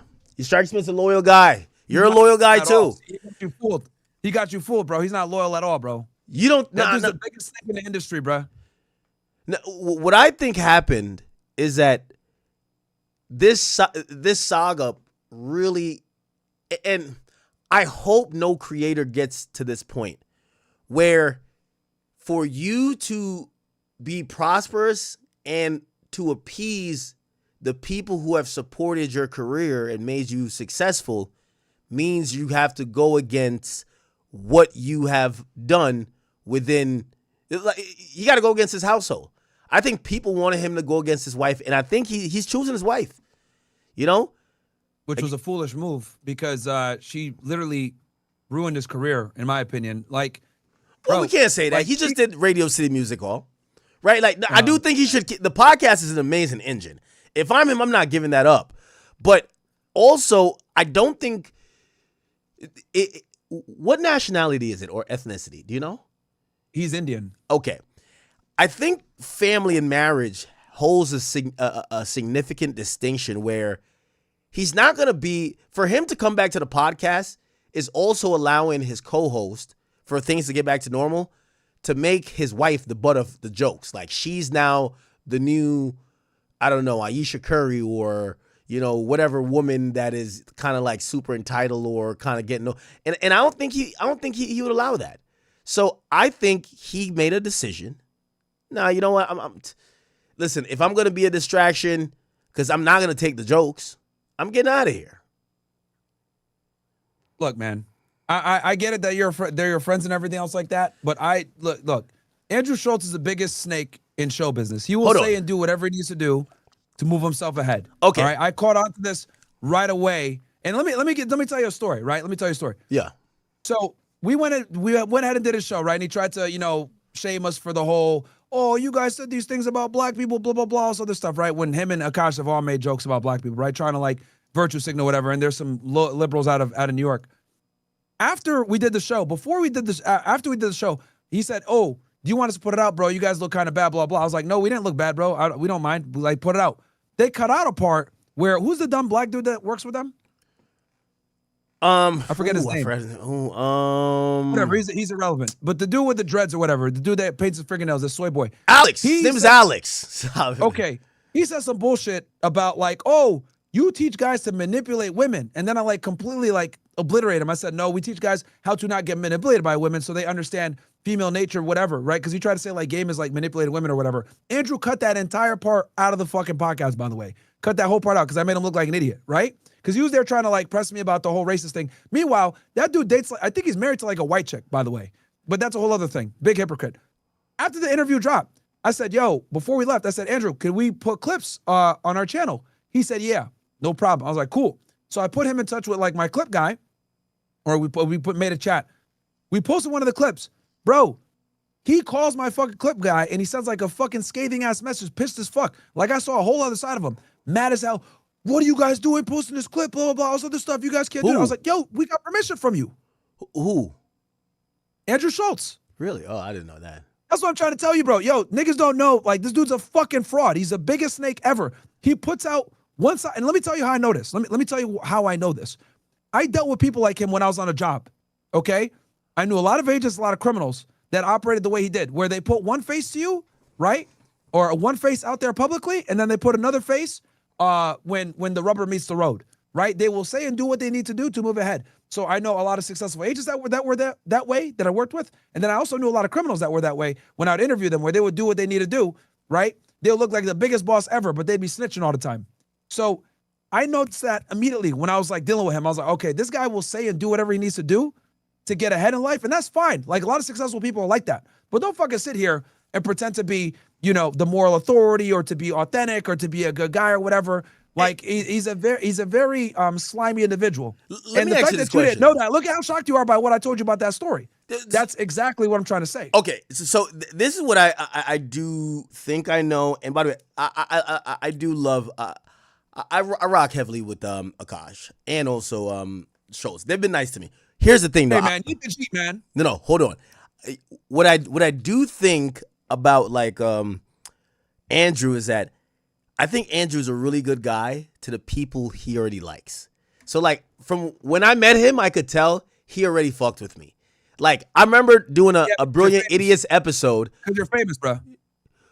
Well, I think he kind of watched certain stuff I said, and he was kind of cool with like my opinion. So like when I did the show, he can gain from you. That's why he can gain from you. I always notice. I'm like he's always. Yo, I did a show with him and Charlamagne, and I felt like him and me were like more connected than even me and Charlamagne, and I knew Charlamagne more. I think he just never liked you guys, like which is interesting because that's part of podcasting too. You might bring on somebody you disagree with, but it's easy to throw somebody to the wolves when you don't like them, right? So I think at a point they were like, you know what, we're gonna kind of expose these guys a little bit, and I think that's where maybe the energy in that podcast was a bit. It felt like you took it personal because I'll ask this off top. Well, I'm asking like 5 questions, right? Do you actually feel responsible, or do you feel some remorse? I feel like everything went down. You made one clip, and it's never been the same. Do you have any remorse? Do you feel responsible? I get it. They put out an episode. Maybe they talked a little bit of shit. But do you think it was worth, everything you're seeing now? Honestly, bro, here's the thing. The reason why I went so hard at Akash and Andrew Schultz to this day, right, and I'm going to keep going at them because they're bitch-ass niggas. The reason why is because they brought us on there to try to virtue signal about like us saying we don't date black women and making jokes, right? We were doing exactly what they do. When we said we don't, we're not night riders, blah, blah. It was all jokes. And they brought us in trying to shame us. And I'm like, wait, aren't you guys comedians? Isn't your podcast flagrant? So it was like a gross, like, level of hypocrisy. And then they brought this other stupid nigga on with the glasses, with the fingernails. Remember, this was before he was prominent. He was a no-name back then, right? He was a no-name back then. And he's over here saying this bullshit. And it's like, okay, so y'all brought us on girls about this shit. And it's funny because he got hit with a lot of the racist bullshit too. And here's the thing. He has to do that because he does a show with bitch-ass Charlemagne, who's a progressive, right? I don't care. I admit this shit. I'm openly racist. I don't give a fuck what anyone says. I make fun of blacks. I make fun of Indians. Hoodie in stores, by the way, eat the Jeet.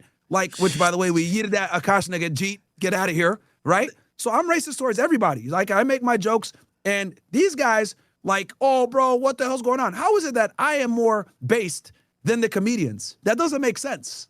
That doesn't make sense. Yeah, I thought they, I think they thought it was a easy. Hey, I'll let's go back in time. Sure, go I ahead. remember when I had you guys on, well, I've always done you guys' show, and you guys have done my podcast whenever. And remember we did Brittany Renner around, but you guys were so new to the conversation of maybe podcasts outside of the manosphere realm. And I remember, I think Fresh was like, hey, Ak, well, could you help us get on to some of these platforms? I think I could say this now.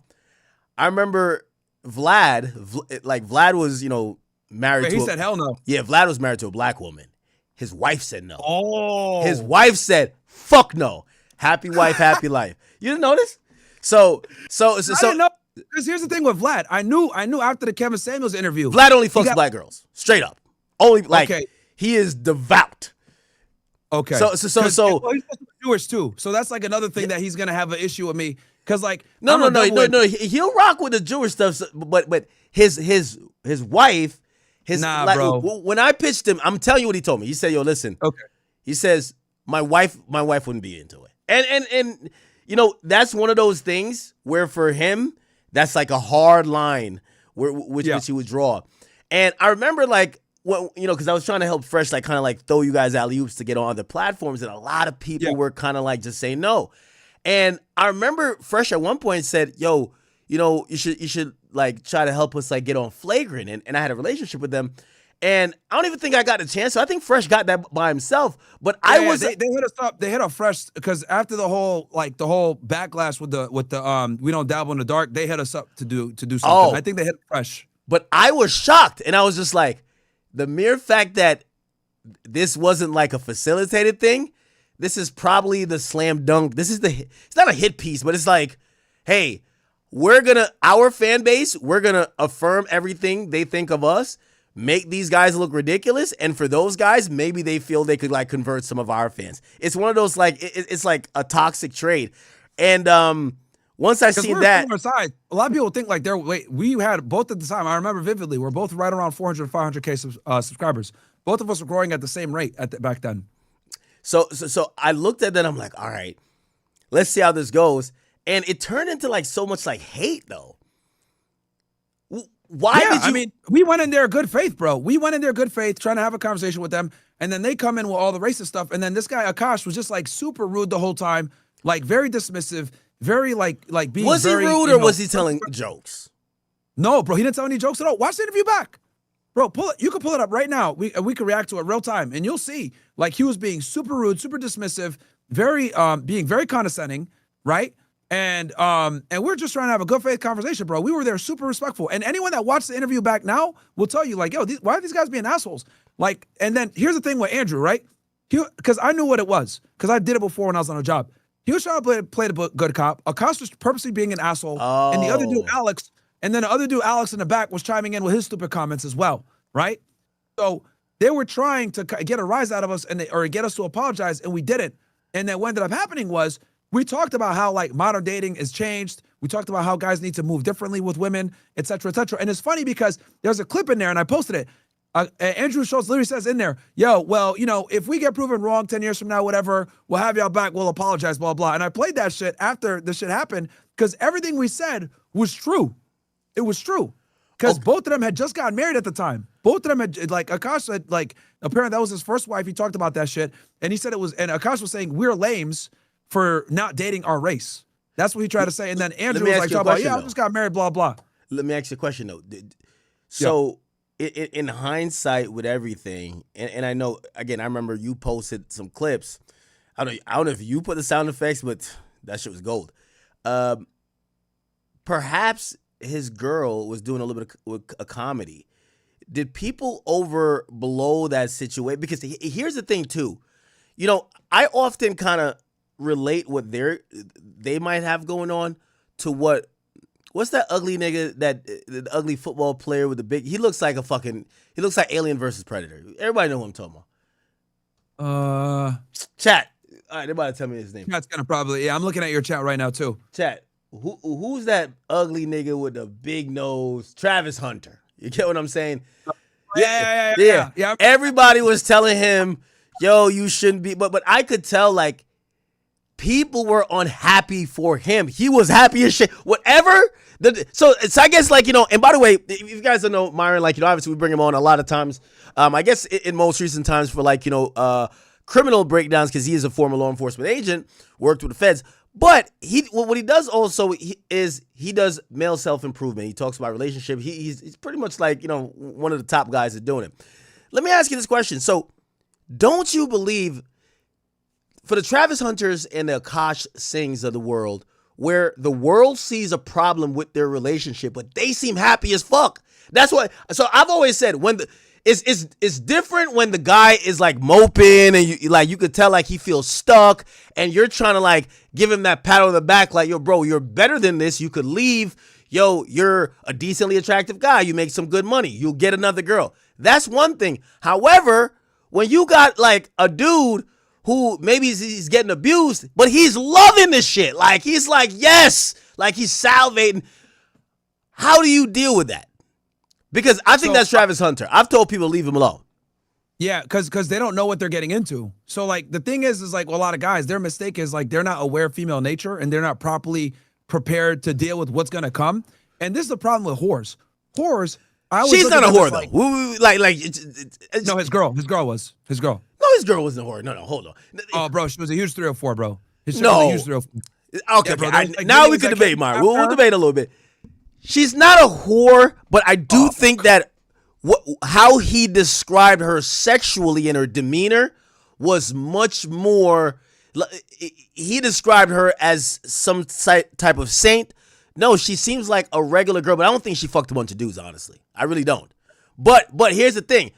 When you soapbox, you better have the perfect one on your arm.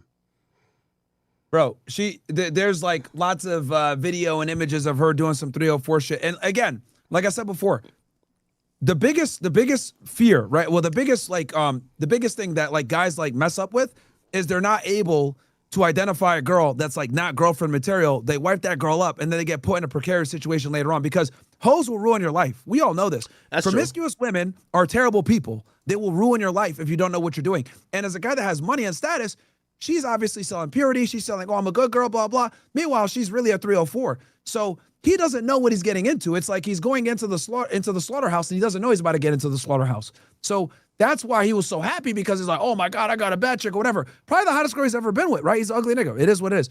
But what ends up happening is like he doesn't realize, he doesn't know his actual value, that he could go get a girl that's not a 304 because he just came into the status, just came into his money. So he doesn't know his own worth. I've always said a woman's biggest weapon is you not understanding your worth. That's like her biggest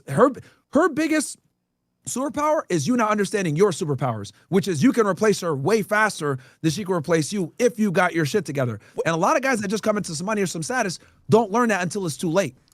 Okay, so, and I kind of still want to have this debate, and I know you have some clips. Sure. I don't think so. Here's the thing. I don't think his girl is a whore. I think that what she is what modern women are. They speak in the language of whores. They put out so much information, it becomes embarrassing. When a woman is talking about what's been put in her butthole or whatever, that's usually conversation that traditional women wouldn't have on a podcast. we got to blame Call Her Daddy. This is where I think their issue came in. She was trying to be the brown girl Call Her Daddy. Put it like this. You could have a good girl that, let's say she has a 4 body count. You're the 4th person.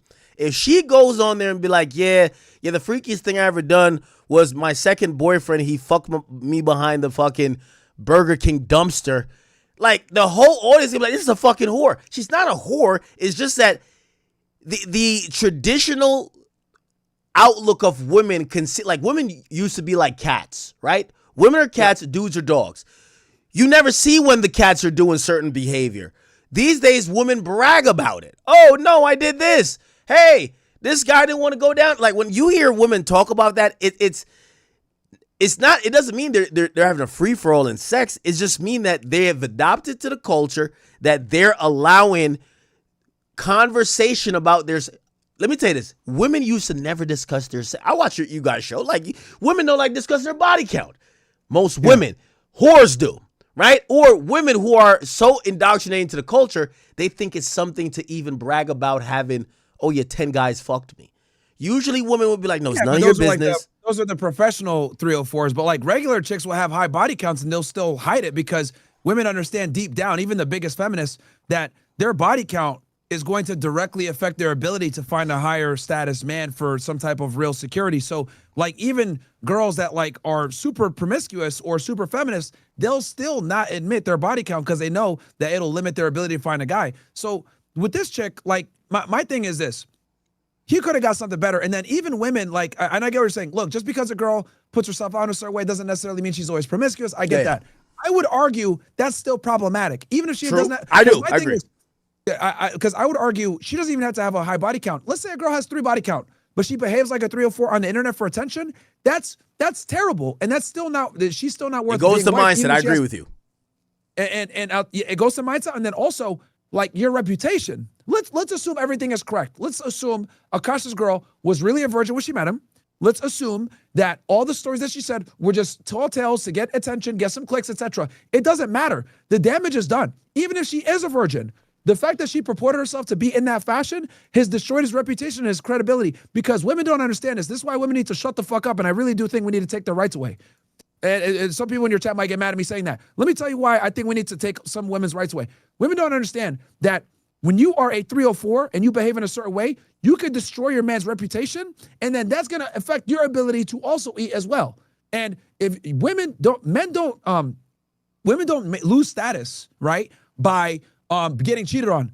Men do. You look at Kobe Bryant's wife. I always use her as an example. To this day, she's still respected for staying 10 toes down when that bitch made that allegation against him, right? She still gets respected to this day. Meanwhile, you look at Will Smith, legacy tarnished from Jada Pinkett Smith. So a woman can absolutely destroy a man's legacy, but a man is never going to destroy a woman's legacy because nobody cares about a woman's legacy. Nobody cares. So like, if a guy cheats on a girl, she's not going to lose no status. So this is why women need to really shut the fuck up and be quiet at all times, especially if they're with a guy of some kind of status. Hey, let me ask you this question. So, I think, we could possibly agree to disagree, or maybe we think there's a nuance, maybe opinion of the is she a whore thing. I don't think she's a whore necessarily, but. And I appreciate giving another perspective, by the way, because this is good. Like, it's important to get these ideas challenged. So I appreciate this. No, of course. So I don't necessarily think she's a whore, but I definitely think this. And I think a lot of men, and I've been there. And I always say when I talk about women, she might not be a whore. That's the scary part. Akasha's wife might not be a whore. Yeah, no, but here's the but she did. But the damage is done. Okay, see what I mean? But it goes into this next realm. And if anyone heard me speak about this, I constantly kept using this one thing, and I keep saying, because there's this guy, like, I was watching all the channels talk about it. I like when I hear you talk about it, certain people, but there's these other channels. I don't even know these guys, but they covered it a lot. And I was just like, I've never seen these guys, like they're talking textbook shit, but I don't know how they really deal with stuff. So I use myself, and I say, when I'm giving my opinion, I'm not giving my opinion like I'm some perfect person. You guys know my life. You know what I've been through, and I could try to adjust to certain stuff. I'll throw myself in the mix as I ask you this question. How do you deal with a woman, right? Maybe or maybe not, she's a whore or not, right? Let's say maybe, she might say some stuff that's problematic, or she may be really a whore. But what it turns into is this bigger issue. how does a man deal with a woman that's embarrassing him? I've been there. A woman's embarrassing me. And Akash, I think, is there because that's what she did. I don't think she's a whore, but she embarrassed him to the point that the men who listen to him now look at him differently, and his comedy and his podcasting, anytime I think he was in a pickle, he couldn't talk about relationships no more. That's one of the reasons he probably had to leave. His girl embarrassed him so much, as soon as he would talk about somebody else's relationship, I guarantee in the comment section, you're going to be like, shut the fuck up. Yeah. How do you deal with the woman who maybe she's not fucking everybody, but she's actively embarrassing you? Maybe, and we could get into if she knows she's doing it or she's doing it unwittingly. What's your opinion? So it depends. So like if she's embarrassing him by like little broing him or whatever, that can be handled. You just tell her shut the fuck up one time. What do you mean little broing? Like if she's like, constantly undermining you, or she's like trying to correct you or whatever, because women do this dumb shit sometimes and they'll do it publicly, right? That could be corrected just like, hey, shut the fuck up. Yeah, the tabloids might get mad. Oh, that's misogynistic, whatever. But, you kind of assert right there, hey, shut the hell up. Now, when she's like embarrassing you by being a 304, bro, that's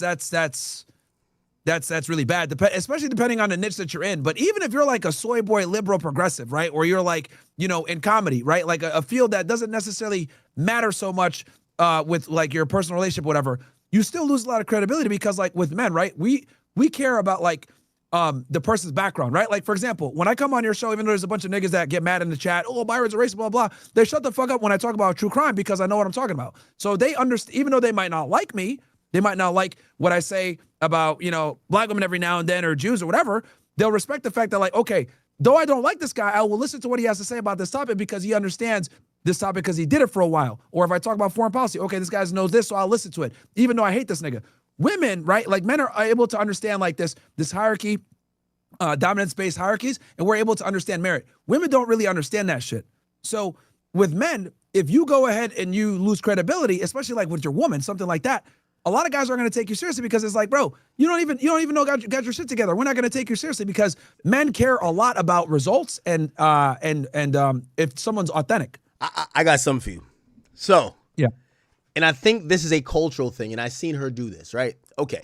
I've watched you a lot. Like, you've said, hey, listen, you won't take care of, like, some random bitch you're fucking, but, like, if you got a main girl or whatever, you'll maybe pay her rent or whatever, but it got to be a main girlfriend, right? Yeah. Which, a lot of people, like, a lot of men would be like, yeah, that's some dope shit. Imagine if your main girl, because this is what Akash Wipes was doing, right? Imagine if the main girl was publicly saying, yeah, Myron, he paid my bills. Girls, y'all need a guy to pay your bill. And she's basically then bragging about the things you do for her financially to fit in the culture that I call it shady room culture, where it's all about my guy buys me this, he spoils me, I'm the princess. But now your woman is being loud and boisterous to the world saying, yo, he gives me a credit card, all I do is swipe. And again, maybe she's completely obedient when she's around you, but publicly she's trying to get her shit off by saying, yo, he gave me a credit card, I swipe, he pays all my bills, and if you girls ain't getting that, you need to step it up. What would you do?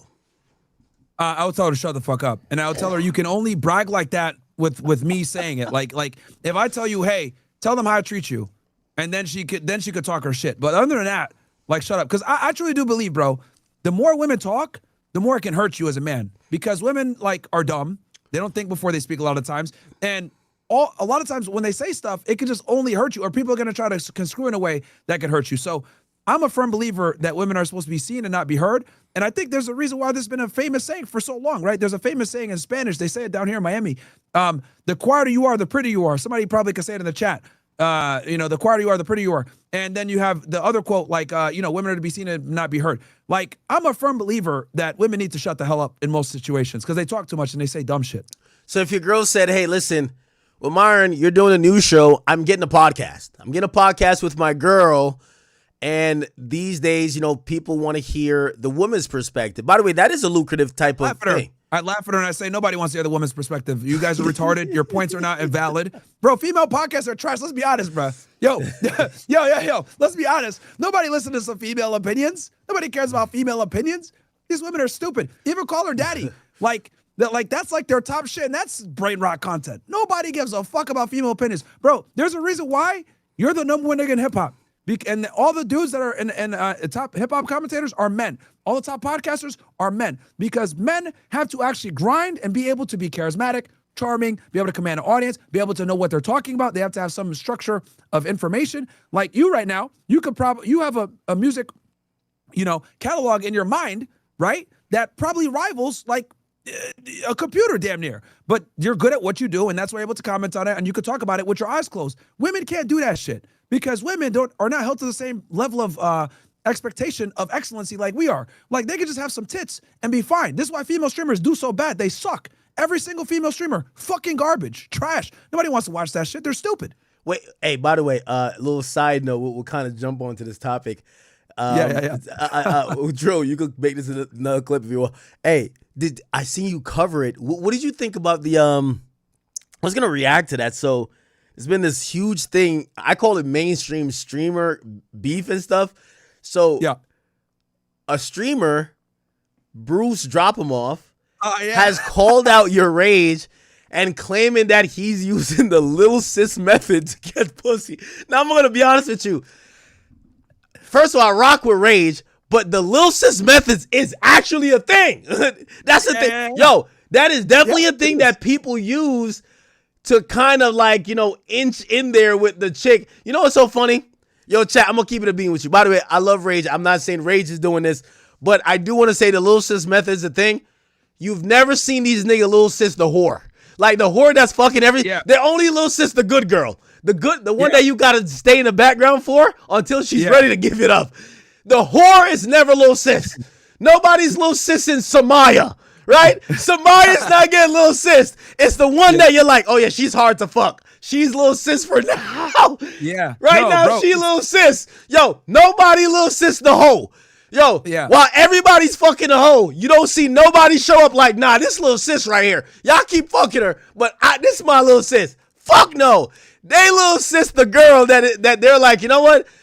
It's like Tiger and Kylie. Let me redshirt the pussy. That's what he's doing. That's what they do. Now, I do not think my man your rage is doing that. I hope not. I don't think that, bro. Huh? See, that's where me and you disagree. He's 100% doing that, bro. No. Why do you think he's doing that? Let me tell you, bro. Okay, let's go through this. Me and you both know this, right? And I love that you're playing. Just so you guys know in my chat, Ak is playing devil's advocate. I'm not. No. Hold on. Your rage. I feel like he gets bitches. Hold on. I would think the person who would do that is a down bad lame nigga. He's not lame. He's not. To me, he's not lame. Sure, he can get bitches. I'm not saying that he can't get girls, bro. You got some status, you got some clout. You could obviously get bitches. But let's be honest here. There's multiple ways to skin a cat. There's different sexual strategies, right? You could go being an asshole one day. You could go being a nice guy another day. You could go maybe being I'm gonna go through the friend zone with one day if you have the sexual market value to do it. Yo, let's just keep it 1,000, bro. He's late 20s. She's 19. Yo, what is there to talk about? Bruce is 100% true. There's nothing to talk about. Yo, 19-year-old women are retarded, bro. Like 25-year-old women are retarded. Can you let alone talking to a 19-year-old? Like these bitches are stupid. And here's the other thing too. Let's be honest. Wait, hold on. And I gotta put up a little retort for my man. Benefit collabing with her. No. So what other benefit is there? Cap. I'll put up a little. Hey, Rage, I got you. I'm not gonna let them put this on you. I got you, gang. Yo, so here's the thing. When it comes to first of all, like. I went viral. They were trying to get me in beef because I said, I don't know. I seen this girl tap dancing, like this light-skinned girl. I thought she was Lotto's sister. I had no idea who she was. Nigga, I'm in my 30s, my nigga. I don't know what a 19-year-old girl is doing on fucking Twitch or whatever the fuck she's doing. Everybody was like, oh, you're hating. So then I quickly realized she has like this, like, almost like, you remember Sky Jackson? Like this Disney Channel, like, innocent girl type of audience. And I'm going to be honest with you, I don't think Rage is trying to like fuck her. Maybe he's attracted to her. I don't know. But I think they all see value in collabing with her. When I see Bend It Down with her, there's value there. You get to be in, listen, every streamer, I'm going to be honest with you, Myron, maybe not you, maybe not me. All of these streamers, the reason why they do most collabs, they're chasing the youngest and the newest audience to refresh themselves. Shorty has a young fan base that, like, respectfully, I think Bend It Down. Huh? Who's her fan base? A bunch of like 17-year-old girls, I think. No, bro, it's a bunch of niggas, bro. No, Like- no. Honestly, I really no. Women don't watch streamers, bro. Women don't. That's a male thing. Niggas watch streamers, bro. It's niggas that watch her. And here's the thing: it's their fans that go to her. She's not really. They're not getting much benefit. This is what I'm telling you. He's trying to smack, bro. Look, we all know women are useless as friends. Okay, let's be honest here. There's no such thing as platonic friendships with women. Women are fucking useless. I don't think they're friends. I think it's a streamer play. It's a fake streamer play. Like okay, you don't do fake streamer relationships, or not relationships, but like you know, friendships just for collabs. They do it in that world, and she is like the new it thing for the innocent young girls. But there's no benefit. But there's no benefit for them to do that shit because her fan base is their fan base. That's what I'm trying to say. So there's no benefit. You sure? Outside of trying to smash. Yeah, bro. Nobody. Chat. Women don't watch streamers. Yo, I'm telling you, bro. Like no. She blew up on TikTok, so she got a girl audience. The streamer audience is men. No, but she blew up on TikTok because they got short attention spans. Women are not watching streamers. Women are watching TikToks and short form content because they're stupid. Men are the ones that are watching long form content. So anyone that's watching, hey, chat, can we get a poll? Can we get a poll? I thought she had like a huge younger female fan base, which I thought Ben Don wants to tap into that. He doesn't want to, bro. Like, yo, if you're trying to fuck this girl, why are you gonna be on a bunch of streams with her? Like, just try to hang out with her outside the stream. Yeah, but again, because here's the thing too, because they have her on their stream, that's also gonna be like, oh, you got a girl on stream. Like that's gonna also, like, here's the thing, they get a little bit of benefit from it. I'm not saying they're not getting no benefit, but she's getting way more benefit going on with them than they're getting with her. Because here's the thing, they could get a similar benefit with just a regular bitch that nobody knows. That's what I'm trying to say. You could get a similar effect by having regular girls that aren't streamers on your shit when you're a male streamer, because women are interchangeable. They're not special. However, with her being on there, she's getting a huge benefit because she's taking their market share. She's taking their market share, and she's not talented. This is why female streamers always have to collab with male streamers, because women don't watch streams. Men watch streams, and men are the ones that end up like supporting these chicks when they actually do watch streams, if they even do that shit. So, hey, chat. It is, bro. Hey, chat. Could y'all open up a poll? I need to know who's kind of like.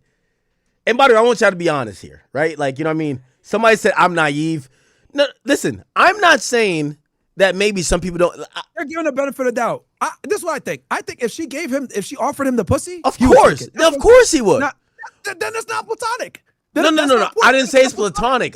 I said that his goal isn't to fuck. That's not his first goal. His goal is to siphon off her female young audience that he could be seen as the non-threatening, non-predatory good guy. Like, okay, me and Bruce argument, right? At least my argument, and I think Bruce made this argument too, because I agree with him. He said that, yo, there's no such thing as platonic nothing. It's bullshit. And I would agree with that if she offered him the pussy, he would take it, which by definition means it's not platonic, right? Now, honestly, he might not make like an overt move. He might not like try too hard. He might do a little subtle thing. I don't think they're friends. I just think it's a streamer thing. I see these streamers are collabing. I don't think none of them are friends. I think they're all trying to siphon off their audience, and that's why we see so much. What I'm arguing is he gets no audience from her. She gets audience from him. He don't really get audience from her. Like, if anything, it might be his people that watch because it's a girl on. But I'm saying he could get the same effect of having bitches on stream with regular girls, right? That's why I tell all these guys. Like, I tell Neon all the time, and all these guys like, yo, stop letting these streamer bitches use y'all, they bro. said like, Ben Don says Yana is his stepdaughter. He's taking like a parental role. Who Ben said what? She's his stepdaughter? Yeah.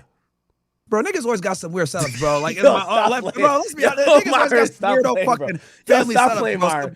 Some fucking chimpanzee setups, man. Like, come on, bro. What's going on here, man? Yo, what the fuck?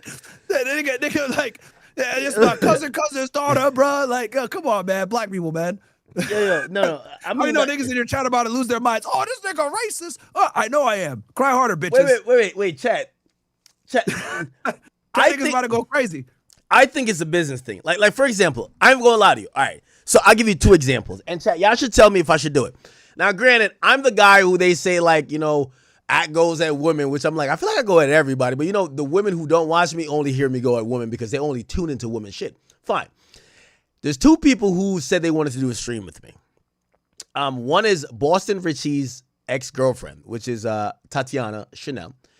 I told her at first, and I said it on stream, and we did talk about it afterwards. I said, listen, I know you and your boyfriend are going through some stuff. I know him. I don't want to do a stream with you that maybe it could be seen or I could be used to make him look crazy. I'm I don't have a problem with him, and he's done a free show for me, and like he's like we have a good rapport. So I don't want to be used in some toxic relationship. You're a stand-up guy, bro. Yeah, somebody else would have done it. Yeah, I think somebody else was trying to fuck her. Like, so she hit me up and she said, "Hey, that's not what I'm trying to do. I'm trying to get in the streaming space, and you're one of the people." And I say, we could do a stream if it's, like, I don't want to do no Boston Richie type stream. Like, if it's something to Boston Richie, I don't want to do. The second thing is there's another young woman. She's really popular. Her name's like Jordan Lucas, and a lot of people, because I didn't know too much about her, they were like, "Yo, you should do a stream with her." And I said, well, why? They're like, well, she's known on TikTok, she's whatever. But they're like, she has a female fan base. If you do a stream with her, her female fan base will start to warm up to you, because there's a lot of dudes that watch me. So I'm like, okay, so this might be like some type of exchange. So that's what I'm thinking with all this like little sis stuff. Like, these guys can't be that horny to try to like little sis somebody on stream to fuck, bro. Like, come on, bro. Look, I think they would look if the opportunity present itself, they would do it. But what I'm saying is that like there's not enough value from the female side to justify a strictly platonic relationship, and that's typically how it goes in streaming. Because I'm being honest here, bro. People might call me a hater. Some dudes in your chest saying I hate women, whatever. Only on Tuesdays.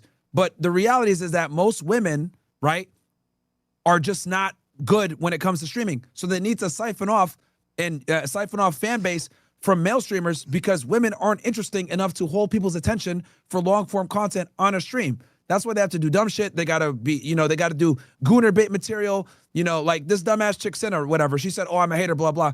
Bro, you're fucking useless. Like, if you weren't like, using niggas like Agent, big forehead retard Agent, these other people, right? And you have these like setups. Isn't that her boyfriend?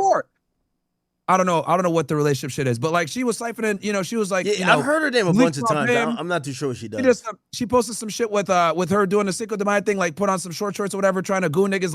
Like, yo, I see what these women are doing. I see these female streamers. I'm like, bro, I see what y'all are doing. I know the game. You guys are useless. You're stupid. You don't offer value. So you guys have to constantly collab with male streamers that do to steal their audience, because these female streamers, all they do is they collab with men, take their audience, because a lot of these niggas goon. And then that's what it is. Whether it be Pokemon, Valkyrie, all these girls. Useless, bro. They're not interesting. Watch their shit for 3 minutes and be like, what the fuck? This is retarded. What's going on here? Like, what's going on? Yo, again, if it were up to me, bro, if I became president, bro, I would literally, bro, we take women's rights away, bro. That's how we save this country. We have to take women's rights away. There's some few, like, entertaining women streamers. Come on, man. Who? Well, I heard the Jordan Lucas girl is really funny. I heard she's funny. Like outside of Candace Owens, I can't think of nobody else. And here's the thing with Candace Owens.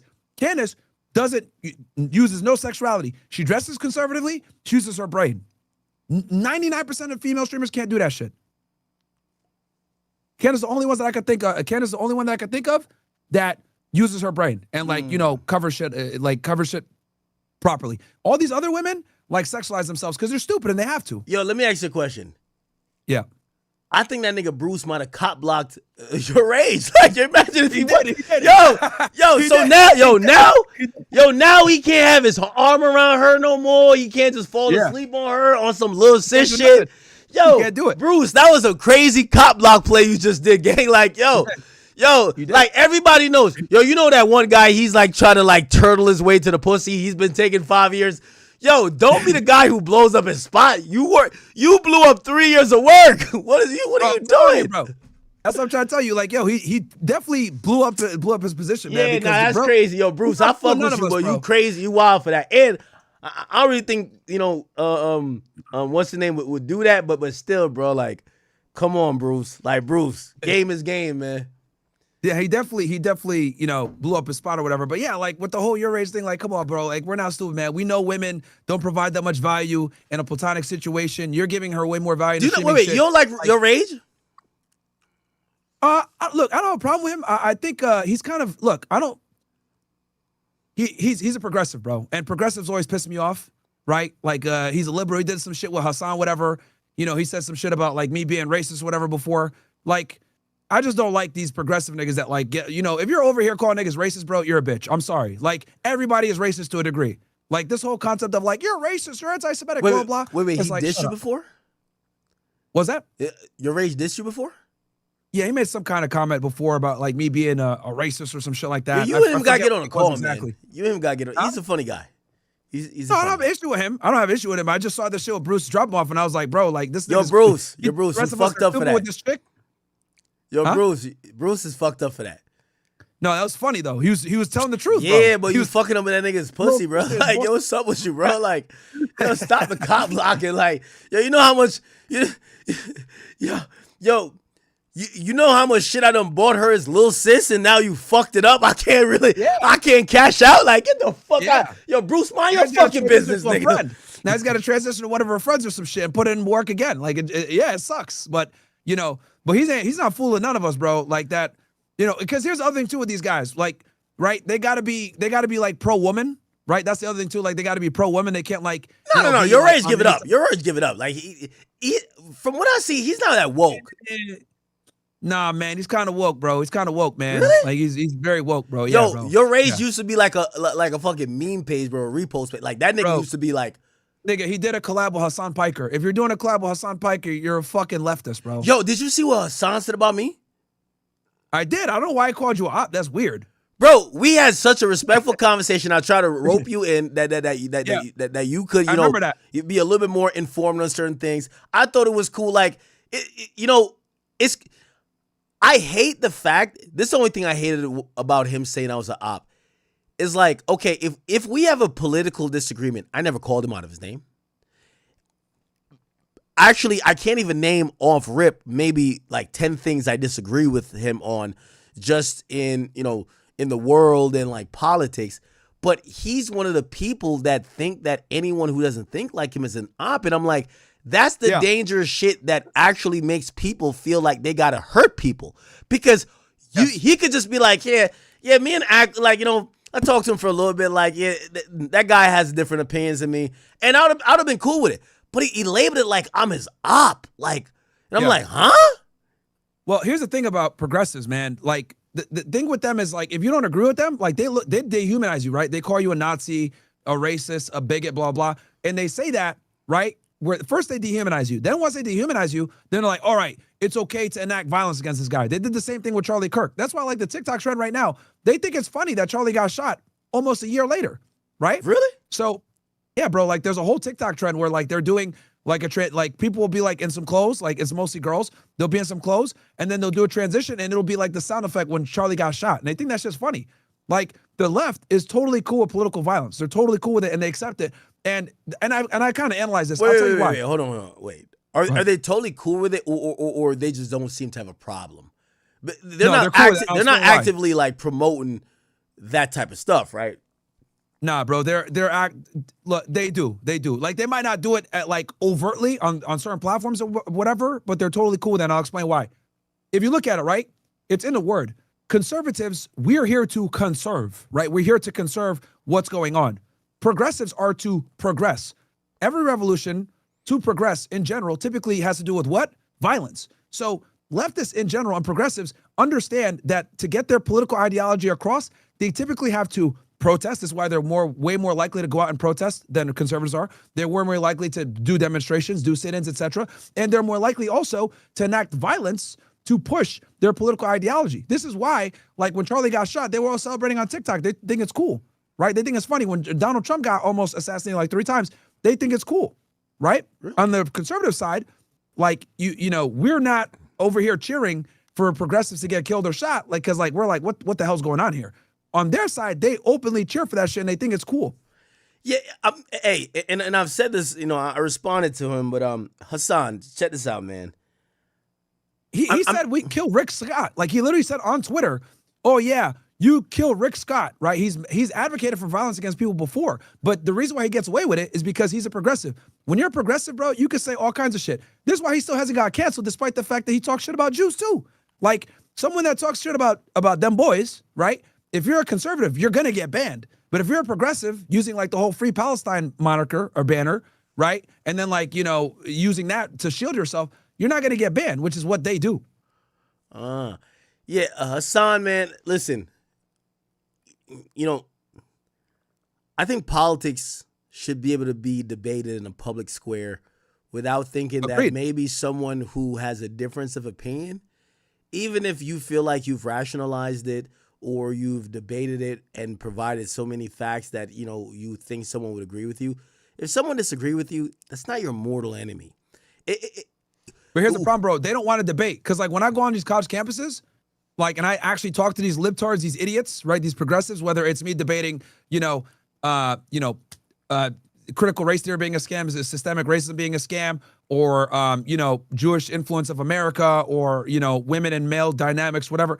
Like, they look at it like, oh, you're a Nazi, you don't deserve to live, right? Like, that's how they look at it, because they understand that their political ideology can't actually stand up to real scrutiny. So what? They don't like to debate. Progressives don't like to debate. They like to call you a name and then get you canceled. This is why if you look at like cancel culture, right? Think about it. Censorship was way worse when Biden was in office. Censorship was way worse anytime a Democrat said, because they know they can't actually debate their ideologies. They have to sit there and call you a Nazi, then get you censored. That's what they always do. That's always been their status quo. And that's just what it is. And like someone like Hassan, he would never do a debate against me. He would never do it because he knows that he doesn't have the truth on his side, and he doesn't do debates. A lot of these big progressives don't do debates for that purpose. Actually, we talked about this before. So you would do a debate versus him, right? Yeah, I'd kill him, but he won't do it. He's gonna say some bullshit like, "Oh, Myron has no emotion," even though like I kept Kamala Harris out of office and she admitted it in her book. But he'll never admit that, right? So like, or he won't want to do that. Dean Withers supposed to do a debate with me. He chickened out last second because they know what time it is. They know they don't have the truth on their side when they actually deal with someone on the right wing that knows what they're gonna say and actually has the truth on their side. Because when you're a conservative, bro, we tend to deal with reality, right? Like we tend to deal with biological realities, like what's here observed. They deal in like this, they deal like in fantasy land. Like it should be this way. Like communism does work. Yeah. Socialism. Yeah. Let's just give everybody handouts. Like they don't understand. Like communism sounds great on paper, but it doesn't work in practice. You know what I mean? Like stuff like that. Yeah. Or that women are not equal to men at all. Like the biggest thing they get mad at me, you're a misogynist.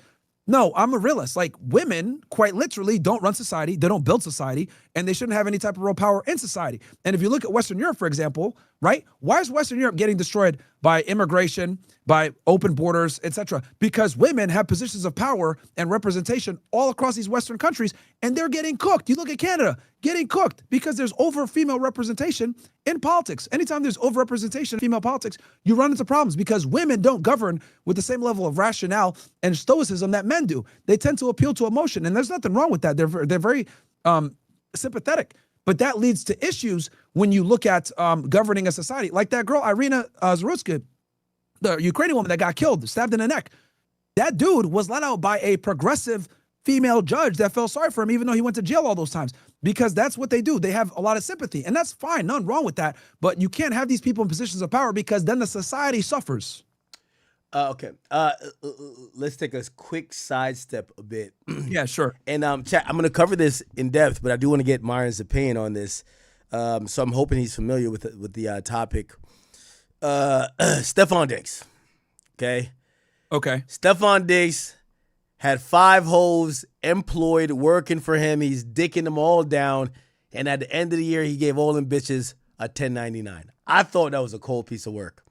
However, it appeared that it was trouble in paradise because even though he was paying them money to work for him for some bullshit jobs, like imagine, like the chef literally testified, she sucked his dick, licked his ass, got fucked in the ass multiple times before she ever picked up a fucking skillet. You know what I mean? She said she got hired. Yeah. She got hired based on nothing to do with cooking, right?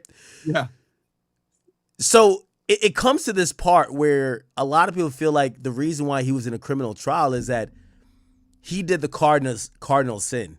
He mixed his personal life with work. And ultimately, why she claimed, you know, they had a problem is that she felt like she didn't get paid all the money she deserved.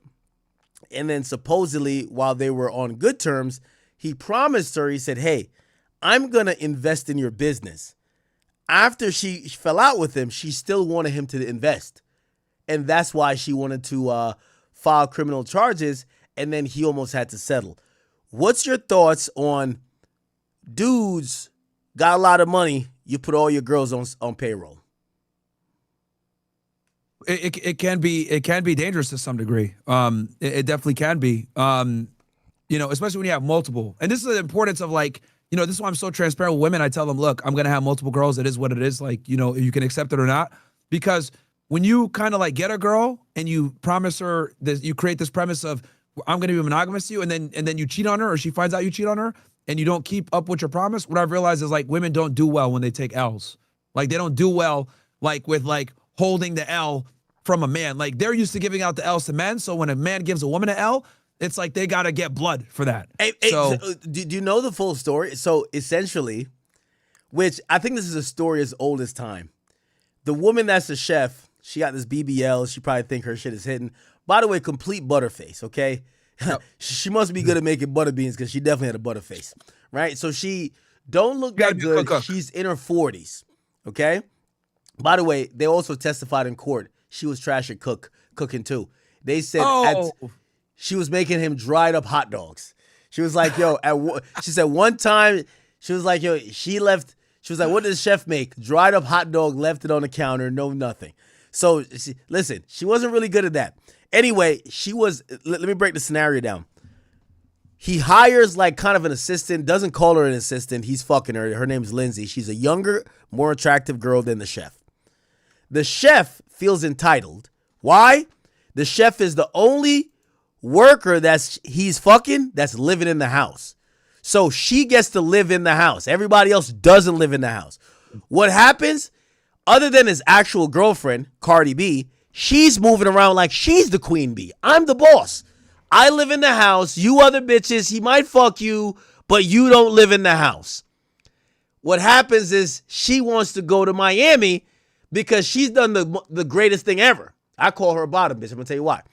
She befriends Cardi B. Cardi B doesn't know she's getting cracked. Cardi B just thinks she's a happy-go-lucky chef. And she ignores, Cardi B used to work in a strip club. So Cardi B ignores the fact that I look at it and say, if your chef has a BBL, red flag. You know what I mean? Yeah. Like, facts. red fucking flag. Like, you know what I mean? Like, yo, what does that have to do with the fucking job? You get what I'm saying? Yeah. So I say red flag, but for whatever reason, she becomes friends with Cardi B. She's fucking him. She's friends with Cardi B. The dude is going to Art Basel in Miami. You're in Miami. And apparently the other girl he's fucking, because this is what happens when you have multiple girls. When they realize you have a favorite, they bring you the secrets of the favorite. Hey, did you know she's talking shit about you? Yo, Myron. Yep. Oh, that's your favorite girl? You know she told this other person that da-da-da-da-da-da makes you untrustworthy. So the other girl comes in and says, yo, your older girl, the chef that lives at your house, she been telling your baby mama about all the dick you've been slanging. So she tells the girl, you can't come with me to Art Basel. The girl had matching outfits ready to match with Cardi B. She thinks she's going to whatever. After she gets shut down from that, she gets extremely upset. Hey, I'm done working for you. You've been disrespecting me. Just pay me for the whole season. I'll leave. You don't value me. Steffon Diggs walks in the room, allegedly, gets upset and said, bitch, you know you ain't going nowhere. She claims he puts hands on her. She claims that it turns into a situation. This is why he beat the case. His birthday was coming up. She still gave him a birthday gift after the ass whooping. Also, she supposedly was either contemplating or was in the process of making a police report. She's seen it in her room because thank God for cameras. You got to have cameras with these. She's over here dancing like throwing that BBL in a circle. Nothing of her demeanor shows that she was distressed. She was, losing it. If anything, she looks happy. Case fucking dismissed. The agent there, or the police officer, detective who investigated the case, said, "Yeah, I looked at all the evidence. We didn't see any bruising." Why the hell did they prosecute it? Why did they even take it to court? Because she gave a statement. So they had to do it. Yes, she gave a statement. It's a high-profile case. There was holes in the case. She deleted messages because she didn't want the press to know. Really, I don't know if you ever looked into the ASAP Rocky case. This is the same thing. Yeah. I'll give you the lowdown with the ASAP Rocky case and this case. Yeah, go ahead. Basically, okay, say you're the celebrity, I'm not the celebrity. You do something to me, and essentially I'm telling you, I'm like, yo, Myron, you're like, you fucked up. You should probably give me 100,000. You're like, man, fuck off. I'm not giving you 100,000. All right. Yep. Well, now I'm bringing in the police. Yep. Now the police is involved, and I still hit you, and I'm like, listen, you know this could go away. You have a lot more to lose. I have nothing to lose, Myron.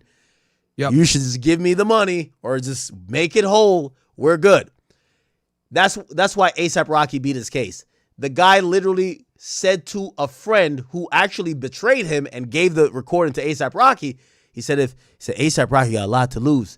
If he just paid me the money, I'll switch my story. Case dismissed. Yeah. They played the fucking audio. He taped it. So whatever, A$AP must have paid this other guy like, yo, thank you for snitching on your friend. It's the same thing with this situation. This woman was not really down to prosecute A$AP, not A$AP, but Steffon Diggs. She was down to do whatever. She just want to pay out. Yeah, she just want to pay out. She didn't pay out, so she said, you know what? Let me go ahead. I got nothing to lose. And here's the thing, like, bro, this is the scary part. Guys got to understand this is an ugly thing. A lot of times, guys, a woman can make an accusation, and that could get you arrested. Like, just her making an accusation, probable cause with no corroborating evidence, bro. With zero corroborating evidence. You might even have exculpatory evidence, and you can still get arrested, bro, for that bullshit. Or, like, they'll open a case, and if it's high profile, they might even make the arrest just so they can get a little bit of clout, or that they don't have to deal with, like, oh, we don't want allegations that this person has money or has some status, and that's the reason why we didn't prosecute. So a lot of times, the police and the attorney's office will prosecute you and arrest you just so they can go ahead and defer to the jury to be like, yeah, there's nothing here, or let the litigation process itself like just take an L, because like they look at it like, yo, you know what?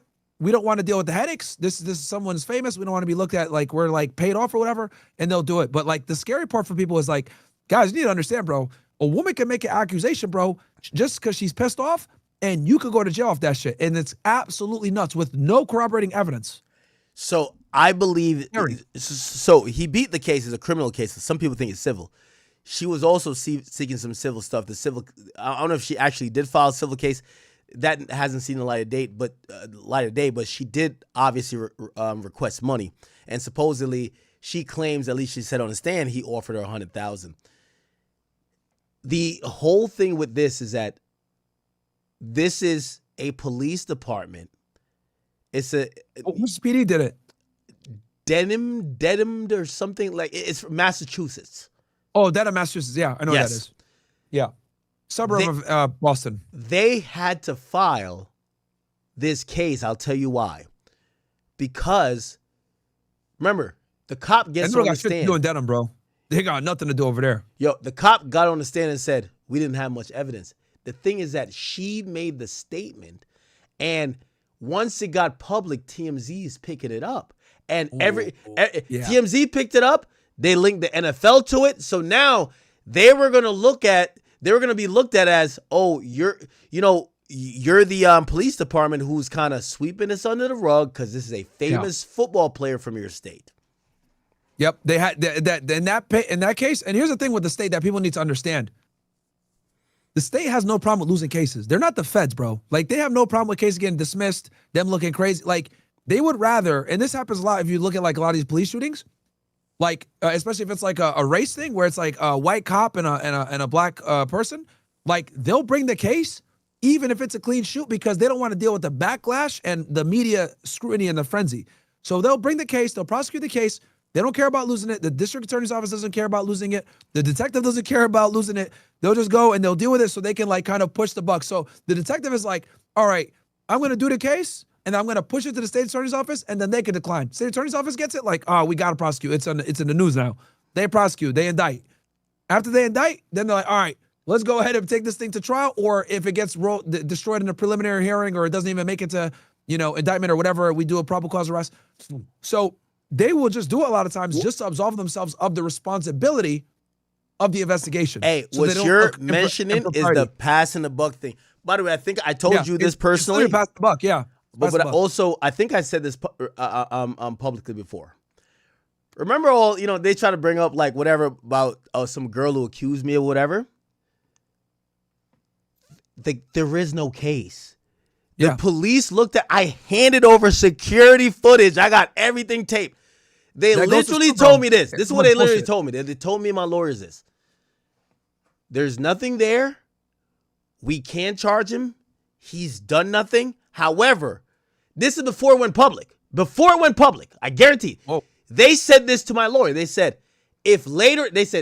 academics is a high, whatever. They said, if later on the media finds out about this, because nobody knew about it then, we don't want them to say we gave academics preferential treatment by saying we're not going to prosecute him because there's nothing to prosecute.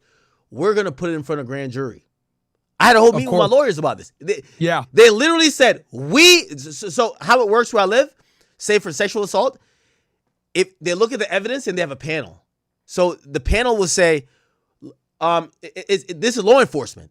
They would kind of almost say, all right, we're gonna file charges, right? Because we do know these type of charges can ruin people's life. Yeah. Their panel says, this is law enforcement. There's nothing there on act. There's nothing there. However, because I'm me, they said, we're not going to tell a victim that we're not prosecuting some high profile guy that later on they go do an interview. Later on, TMZ comes with some shit and it says, and everyone's looking at us like, why didn't you prosecute academics? So you know what they did? They convened a grand jury by the grace of God. And thank God, the grand jury said the same thing. But you know what? Yeah. They could blame the grand jury. They could say, exactly. So when people say, well, why didn't y'all indict academics? It wasn't our thing. The grand jury did it. It was people of his, it was his peers, and half of the people wouldn't vote that he should be indicted. Yeah. And that's what they'll always do. And here's the thing, so this is what happened. The police department, they were like, all right, we don't want to deal with this shit.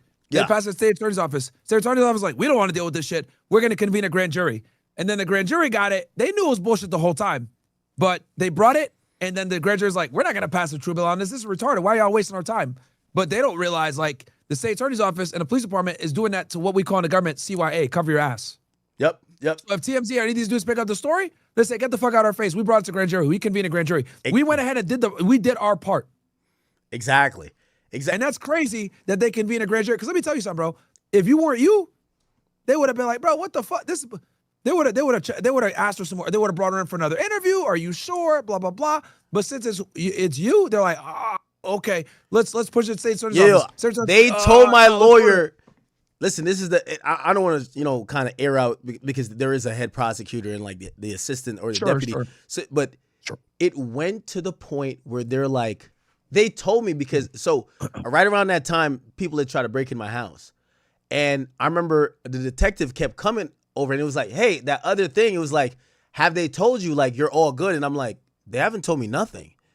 And I was like, detective. Yeah, I was like, yeah. So the detective told me, it was like, yo, bro, you're good for it, but there's a lot of shit going on with it because you're you. Everyone wants to cross their T's, dot their I's, because they want to make sure that later on nobody could say, oh, a police department gave academics some type of privilege.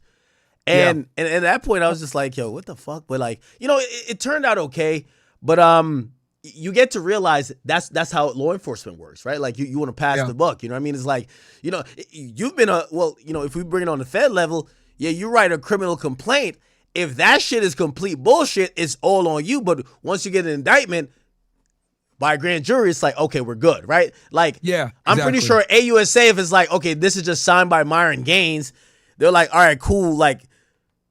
Well, here's the thing with the feds, bro. AUSA is not even gonna. You're not even gonna bother to draft up a criminal complaint unless the AUSA tells you to do it. Like the feds, I was explaining this earlier on my stream because I don't know if you saw. There's a big drug bust in LA going on right now. Really? Right? About what? Huge. Yeah. Like hundreds of agents. They like MacArthur Parkway or Operation MacArthur is what it's called. MacArthur Park? I've heard about MacArthur Park. That's where Whack 100 be over there banging, like throwing up all them signs. Yeah, bro. The DEA just hit that shit. They're getting fentanyl. What? They arrested like 16, 20 people. Yeah, bro. It's breaking news all over the place. Literally like an hour or two ago, I was talking about it with the DEA. Yo, free Whack. Hopefully nothing happened. No, he didn't pick him up. I saw who they arrested. It was all a bunch of like, the two main people were Hispanics, a chick and her boyfriend. But it wasn't like gang shows, it was a drug case. But yeah, like the feds, bro, a lot of people don't notice. they don't have that much power to actually like bring cases forward. Like when I mean the federal agents, it's the AUSA's office that runs everything, bro. They run everything because they have the luxury of taking cases that they want, that they think are sexy, and then the luxury of not taking cases. And this kind of what sucks with the state. A lot of times they'll get some bullshit ass cases and they have to take it or deal with it anyway because of, they deal with everything. So a prosecutor might have a DUI on one side, a murder on another side, an armed robbery over here. So a lot of them are overworked. So they can't work every case to the same level of like, sophistication and, serious intent as like an AUSA can. An AUSA can like work a case for 5-10 years and be cool with it. Like a prosecutor's not. So you're not going to do anything as a federal agent, like especially filing any type of paperwork, like at the legal level, like a criminal complaint or anything. Most agents don't even write their criminal complaints. I'm going to be honest with you. It's the AUSA that writes it. I wrote my own criminal complaints because I came from the Southwest border and like that was what we did because it was so busy. But most federal agents don't even write their own search warrants or their affidavits in general. It's the prosecutor that writes it all. Hey, I want to bring this up and chat. Remember, so we are going to get back to Steffon Diggs stuff later. We'll do breakdown and we'll discuss whatever, bro. Whatever you want to chat about. But while Myron's here, I want to give him like we could get some some quick shoots at him. Hey, I want you to put on your law enforcement hat here. Sure. Not your political hat. You have a lot of hats. All right, I'll put the cop hat on. Okay. Sure.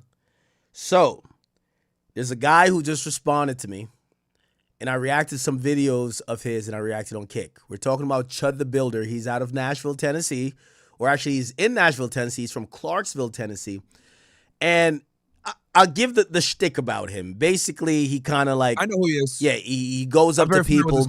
He says, hey, listen, he believes in freedom of speech, but then he kind of goes, kind of almost like, a little bit antagonizing, and he'll say the N-word, this and third. Now, wherever people fall on that is whatever, but what I've seen with that is that it's borderline really antagonistic, and I responded to it, and I said, listen, you know what? What's going to happen here is because there's something about how he's doing it. It's not just the word. Right? Like there's some people who actually believe that the word should not be. Okay. That's not what we're arguing. It's the way he's doing it. Some people, well, not some people, most people feel like it's really antagonizing. Anyway, that's not even the conversation. He responded to a video that I said, what's going to happen is this. You've gotten so many people in the black community feeling a way, right, about how you operate that even if someone swings on you and assaults you, when that person gets out, he's going to have like $100,000 on a GoFundMe.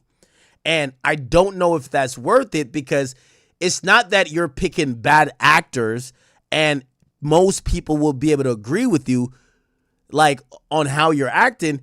It feels like you're the antagonist and that's where you're going to lose people. Anyway, he responded to me on Twitter and he said, by you saying that people are going to attack me for whatever, and maybe they could get a GoFundMe, you're encouraging someone getting shot in the face. And, I'm going to respond to him fully tonight, but like, I was really shocked that his interpretation of how self-defense works is that he could go around and even, yes, free speech, but if you're antagonizing people, let's say someone punches you, you as a law enforcement officer, that's why I said put your law enforcement hat on. Okay, say you're going around, you're saying the N-word, you're saying people are chimping out. Someone punches you straight in the face. Yeah, you have a weapon on you. You could shoot him. Nashville, Tennessee. Let me look, because different states are different. Some states have a stand your ground law, like Florida does. I don't know if Tennessee has a duty to retreat. But hold on though, stand your ground or not. And let's bring it. They saw you in public and they punched you. Mm-hmm. In the law enforcement realm, does that rise to the standard of using lethal force? So there's a lot of different factors that come in when it comes to lethal force. So whenever it comes to lethal force, right, this is why it's so important to be able to articulate what's going on, right? So I'll give you an example. If someone pulls out pepper spray on me, personally, Myron Gaines, right? Yeah. I know I'm going to shoot them, and I'll tell you why. Can you? Legally. We're talking, this is why I said cop hat. And I'm going to tell you why. Me particularly, I'm going to tell you why. When I was in the academy, I was pepper sprayed. So I remember what it was like to be pepper sprayed. And I know that if I'm pepper sprayed, I'm cooked. For days, I couldn't see. I was burning for days. Even when I was showering, I couldn't get it out of my eyes. It was blurry. So I know personally that if someone tries to pepper spray me, I will not be able to, I'm going to be incapacitated 1,000% for days. So now, so when I, if I use lethal force, I'm able to articulate why, right? Because I know that if someone pepper sprays me, I'm cooked and I cannot defend myself. I'm incapacitated. Now my life is in danger, right? Everyone is different, right? If a woman, right? Let's say, I'll give you a perfect example. If someone punches a woman versus someone punches a man, right? Someone punches me versus someone punches a woman's going to be able to escalate the use of force ladder way faster than me because she's going to argue, well, it's a man. He punched me and he almost knocked me out. I couldn't afford to take another punch. I grabbed my gun and I shot him. Now with me, right? Let's say the person is like, smaller than me or whatever and punches me. Like, can I articulate and be like, oh yeah, I shot him because, I felt like there was a danger to my life, whatever. Sure, but it's not going to be as strong as like a small woman saying, oh, I got punched. So the point I'm trying to make here is like use of force is almost always contingent upon the individual who is using the force. And then it's never based on 20/20 hindsight. It's based on what are the facts known to that individual at the time that the use of force was done on them. This is why, like, if someone like pulls out a plastic gun and you shoot and kill them, and then you find out after the fact that the gun was plastic, the shoot is still valid because at that time, with all the rapidly evolving facts, you didn't know. You thought it was a gun. And what would a reasonable person believe? And that's the most important thing. What would a reasonable person believe given all the facts and circumstances? A reasonable person would believe, it is a real gun, and they shoot. Okay, so let me ask you again, because this is the basis of like this conversation. What I think is going to happen with this Chud the Builder guy is that someone is going to assault him. They're going to punch him. And it feels like he's been saying, if you attack me, I'm going to kill you. And that is a legal conundrum that is almost is being tabled and it's probably going to happen at a certain point. But I don't think legality falls in his lap in terms of him thinking that his actions would be protected. Right? So let me ask you a question. If you go for a jog, right? Somebody sees you, you're jogging, whatever, you're jogging through a park. It'd be like, you have your gun on you. They don't know. They see you. They'll be like, hey, ain't you the nigga from the Fresh and Fit podcast? You'd be like, yeah, what's up, man? And you keep jogging. They'll be like, man, didn't you say you don't fuck with whatever? And you're like, yeah, you keep, and then they just sock you. Bang! Yep. Are you then allowed, like you're not like knocked out, but you're fucking startled. Are you then allowed to take your gun out and defend yourself, or do you have to catch a squabble? It depends on the situation. So like if he catches me off guard and he hits me and I didn't see him coming and I don't know what he has and I shoot him, that'll probably be a clean shoot depending on the situation. Oh, okay. Because the thing is, man, every use of force situation is so different, and then it's based on what was known to the individual at the time. Let's say it's nighttime. It's early morning, right? I'm running. I could say and he hits me. Well, I can't see his hands. I don't know what happened. He just came up on me. It's nighttime, etc. That changes the pattern of facts significantly. So, was there anyone else with him? Was there someone else in another car and they were saying some things? Did he say, I'm going to kill you? Did he say, I'm going to knock you out, blah, blah, whatever? All of these different factors, and this is why use of force is so tricky because it depends on all the different multitude of factors that came in that led you to, that use of force. Some idiot in your chat said something about, pepper spray doesn't, you can't be met with lethal force. It absolutely can. Pull out pepper spray on a cop and see what happens, dumbass.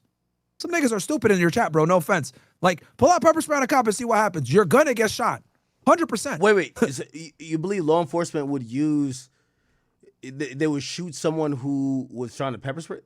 Bro, if you pull out pepper spray on a cop, you're dead. I'm telling you right now, you're dead. Okay. You are going to get shot. And I'll tell you why. Because every cop gets pepper sprayed in the academy, and ask anyone in here that's law enforcement.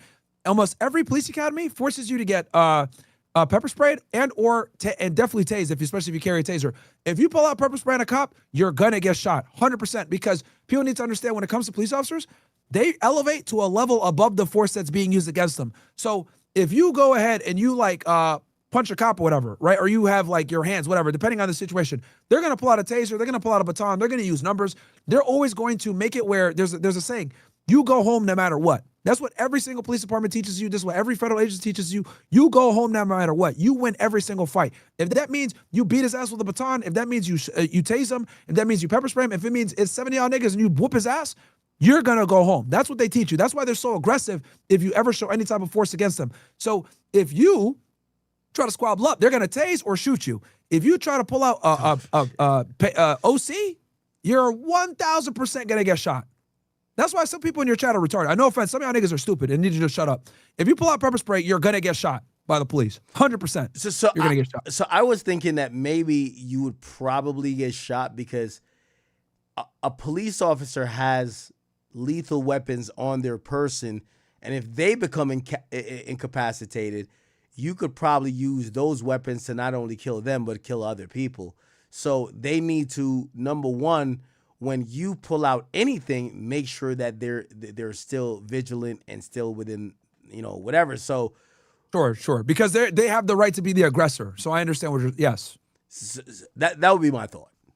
Yeah, because they have the right to be the aggressor. But also, well, as a private civilian, if you got a gun on you and someone knocks you out, you can also articulate that you're incapacitated. They can take your gun from you and kill you. Same situation. The only thing with the cops is cops have no duty to retreat. That's the big one.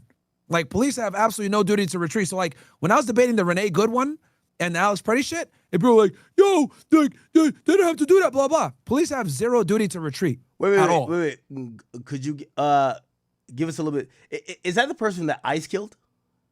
Yeah, those are the two ICE ones. And I debated this on college campuses, too. And they got all mad and shit like that. But like, I was trying to explain to them, like, when it comes to police get an extra layer of protection because they have no duty to retreat when if they're conducting lawful enforcement. Because in order for them to conduct their job, they can't retreat, right? Does that make sense? So like they have to be the aggressor a lot of the times to take you into custody if they have, probable cause or, some type of legal basis to be dealing with you in the first place. So when it comes to Renee Good, right, that's the girl that he shot through the windshield, if you remember. Yeah. Like her, she was there obstructing them from trying to get through. That's why she had her car in the street or whatever. They were doing an immigration enforcement operation. Yeah. She was there blocking them off.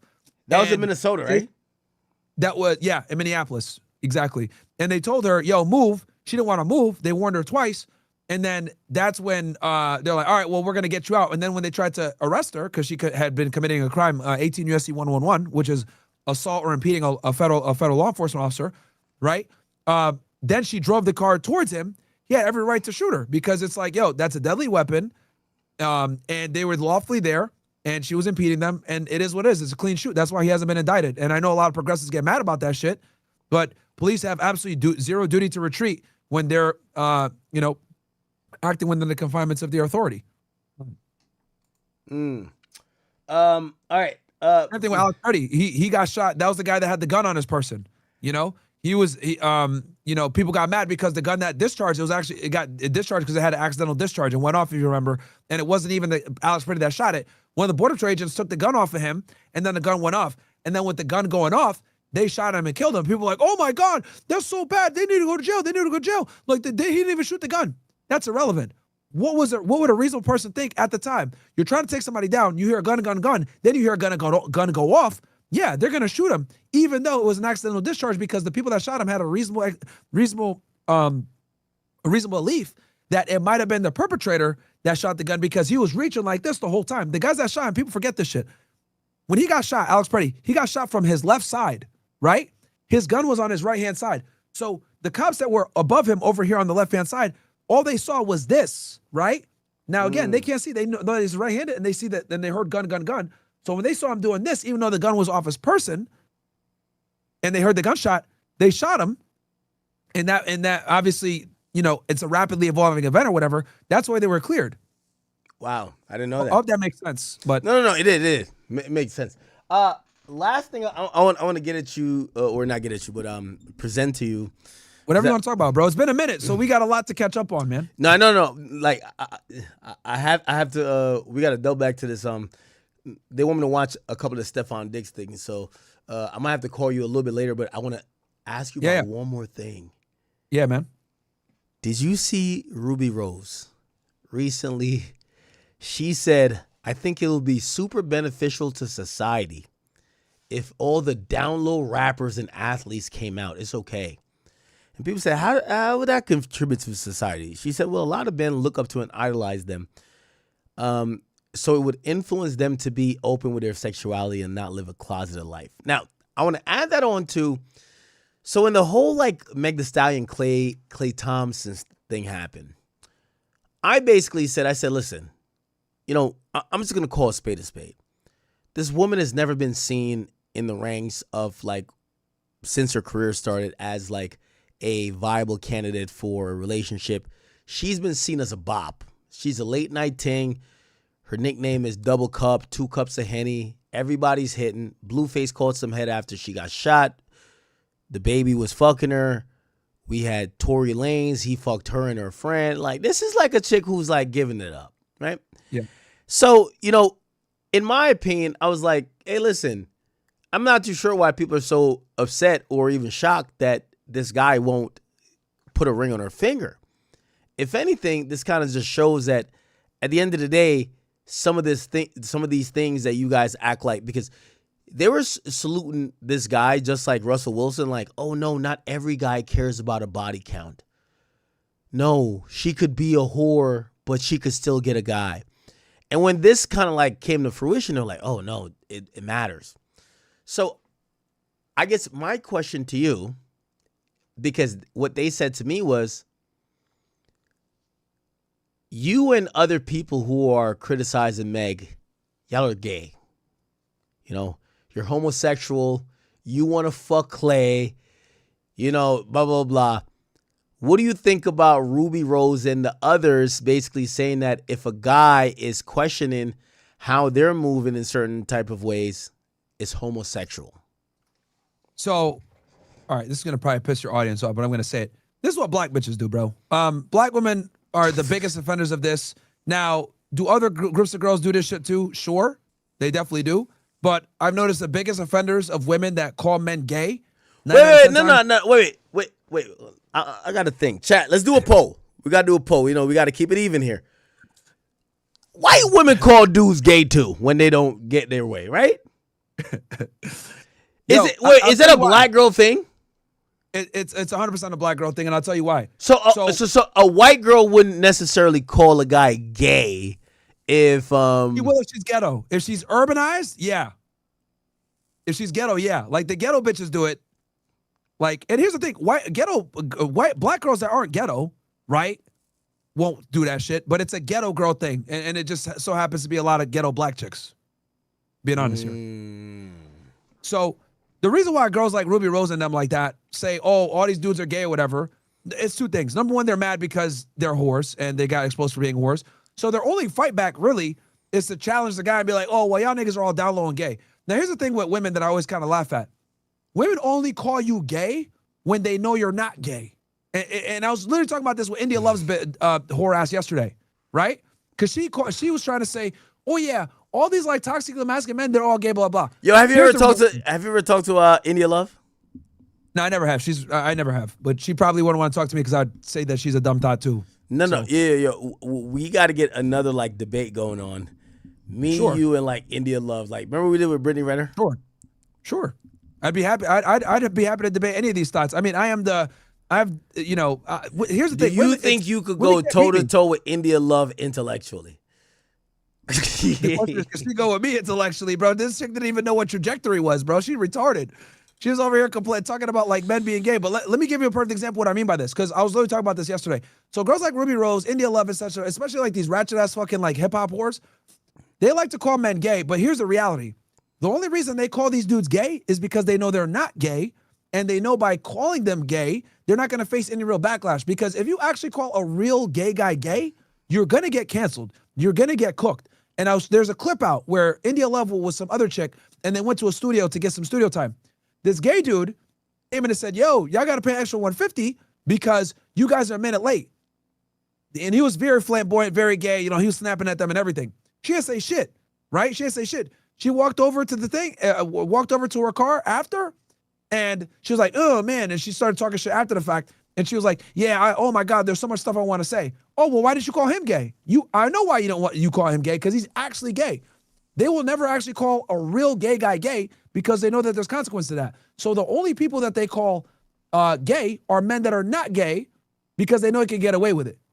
It's like a common tactic that ghetto girls use all the time, especially girls in like the fucking, ghetto community.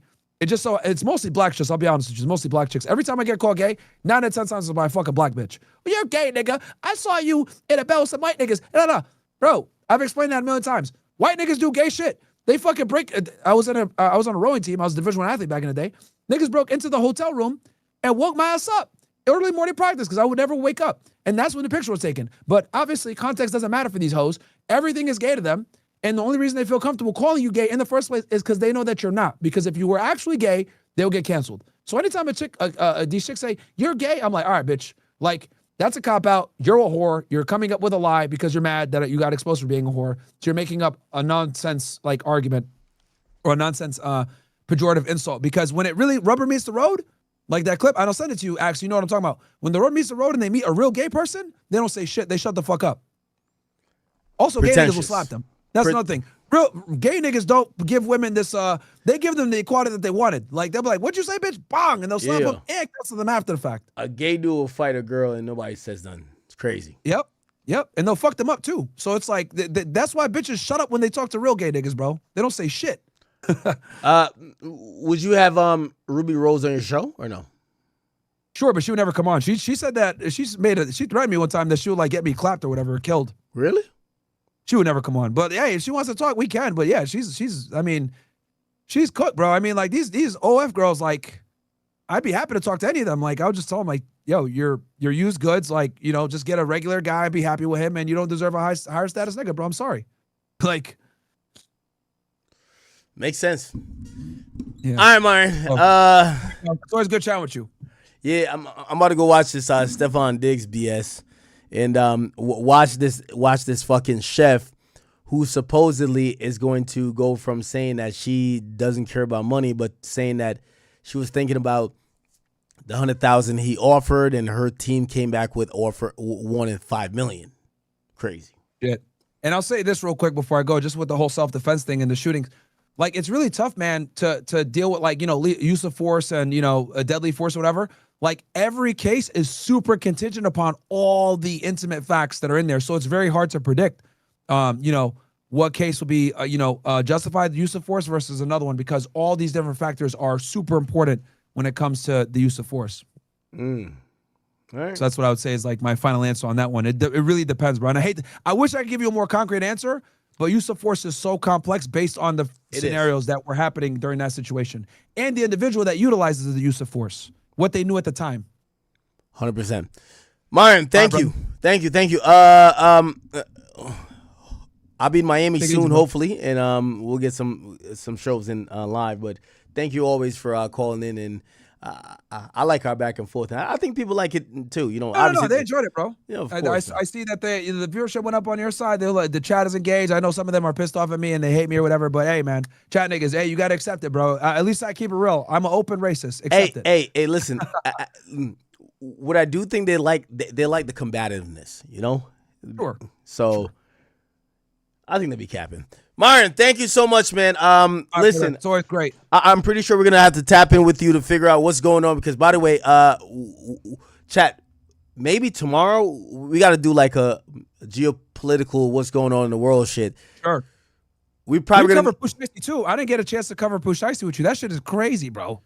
Well, I think so. Wait, how much have you like? Bro, I'm chilling on stream. You could do your Steffon Diggs. I'm going to be on for a bit, so you can hit me after. Okay. But how much? Your people hit me up after. I'm here. Okay, I will. But how much do you know about the case so far? Pretty well deep in it. Yeah, I read the documents, everything. And we'll leave this as a teaser. Sure. But I did say this on Vlad. I think 45-50% he beats it. What do you think in terms of odds right now? I'm not going to say that high. I will say that there's some holes in the Fed case. At least we're going to trial, and it's only a bunch of the eyewitnesses are Gucci Man and another decorated criminal and one white guy cameraman who you could probably pay off, I'll take my chances. Yeah, you could, but remember, he's the victim, bro. So even though he's a criminal, like, he's gonna have a lot of credibility by being because he's the victim, and then also it's not in his best interest to be a victim, to be a witness. So that actually gives him more credibility, even though he's a crook. Yeah, we could chop it up about it more. We could really go deep, but no, do your Steffon Diggs thing, and then just text me, and if I'm still on stream, bro, we'll chop it up. If not, we could do it tomorrow. Yeah, chat. If you guys don't know, Myron Gaines, he's always streaming. By the way, I one thing I don't think people give you credit for. This is one of the most canceled people online. He works harder than everybody else. Listen, chat, you know I said about the hip hop list? They gave me the number one as the best media personality. And I said, and congratulations for that, by the way, bro. No, congratulations thank you. for that. And you know what I said? I've been saying it for years. I've been saying, yo, you're number one for a minute. It's not just, well, I am biased because you're my friend. Yeah. But I've been saying it for a minute. Fuck everybody else. Academic is number one. Academics is 100% number one. But here's the thing, like, you know, I feel like I could pop my shit to them like, hey, nobody should even be mad. I work harder than all you anyway. You're one of the people where, you know, I'll be like, I'm like, this motherfucker's always live. You? How many hours did you stream last month? Do you know? What, just Myron Gaines X like 156. And No. I'm talking about all around because you're running like 5 different situations. Yeah, probably around like 200 or something like that. Damn. Around 200 last month. With between this and Fresh and Fit, yeah. So, hey, for no matter what they say about you, when you outwork those fuckers, they can't say shit, bro. I appreciate that, bro. I appreciate that. Thank you very much, man. But let me know. Hit me up on the other stuff. I think the Push Icy conversation will be fucking fantastic. So. Well, I'm glad you're versed on it because I think we could have a really good debate. I said it on Vlad. Dirk too, bro. That's another one we got to keep up. We got to talk about, and also the David one too. I've been keeping up with all that shit. So we can chop it up with all of them. Yeah. There's a lot to discuss on both of those, and crazy. The Dirk thing is, we got to figure out who's cooperating. There's this guy who just got out. He's like, yo, here's my address. You guys got a problem? Come kill me. And I'm like, it's no way he's a cooperator. Like, no way. Yeah. Like, he got to be trolling.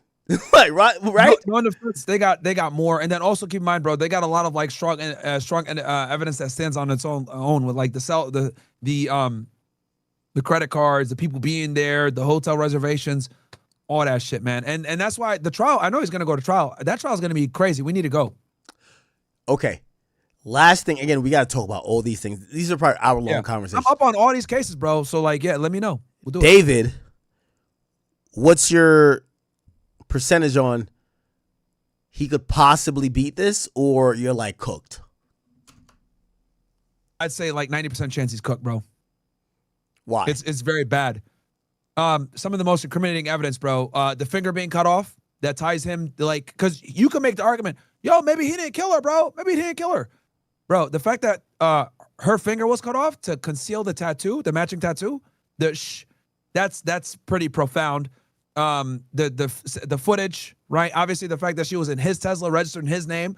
The fact that she was a minor and that he had because that's why they're gonna get him on murder one. By the way, the motive is huge for murder one. Because like for people that don't know, murder two and murder one, typically the thing that like separates the two is premeditation. Premeditation is like the main dividing factor when it comes to capital murder, first degree versus second degree.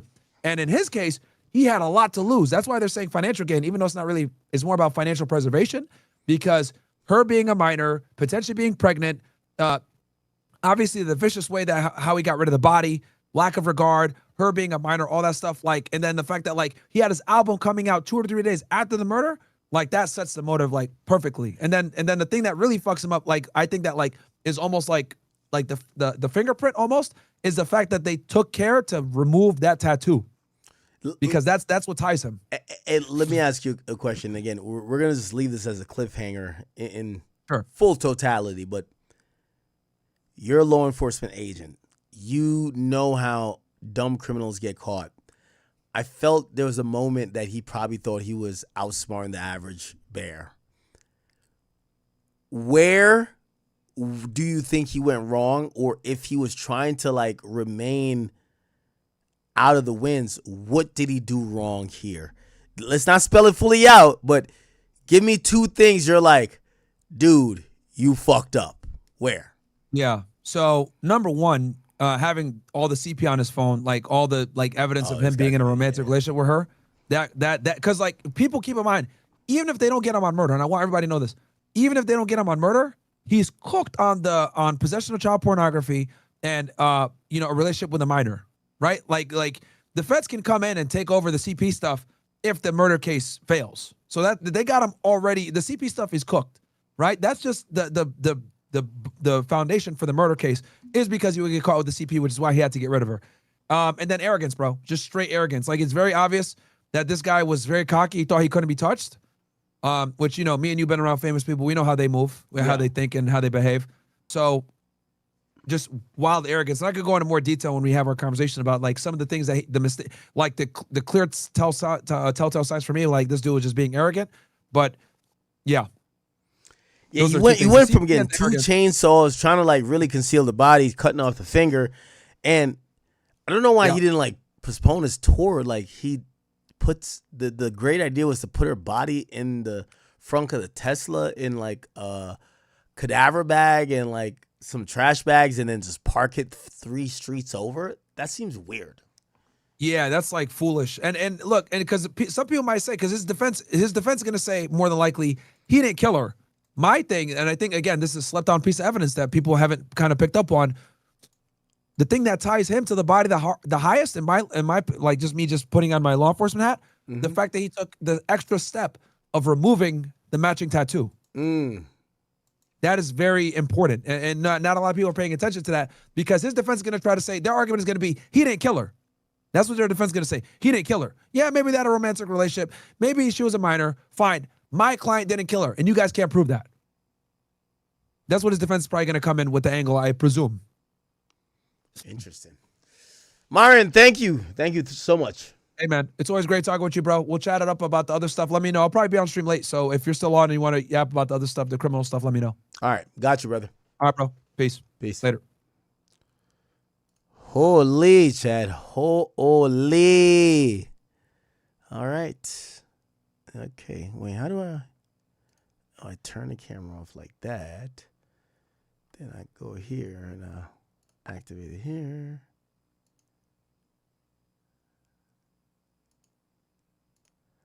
Put this back over here. Wow. All right.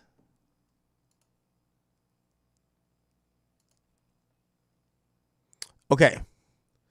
So let's get back to the trial with Steffon Diggs.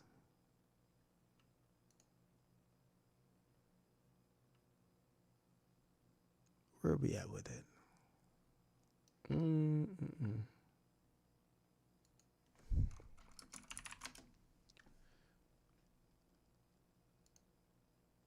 Okay, here we go.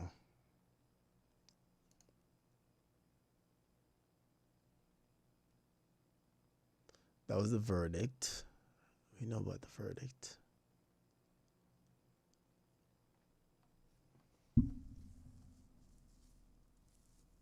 Okay, I think this was it. No, it's day 1. Wait, how long was the trial? So we got day 1.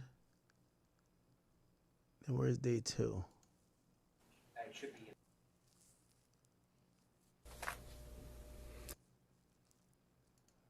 Okay. 23. What does that mean? So these 2 women are like really, well, first of all, they put Shorty back on the stand. Y'all gotta hear some of the stuff she was saying. So the first day, like, she kind of started getting exposed. Check her out again. And by the way, I ain't gonna lie to you. I wanted to say this. Yo. Hey, Cardi B. Cardi B. Y'all can click this. Cardi B.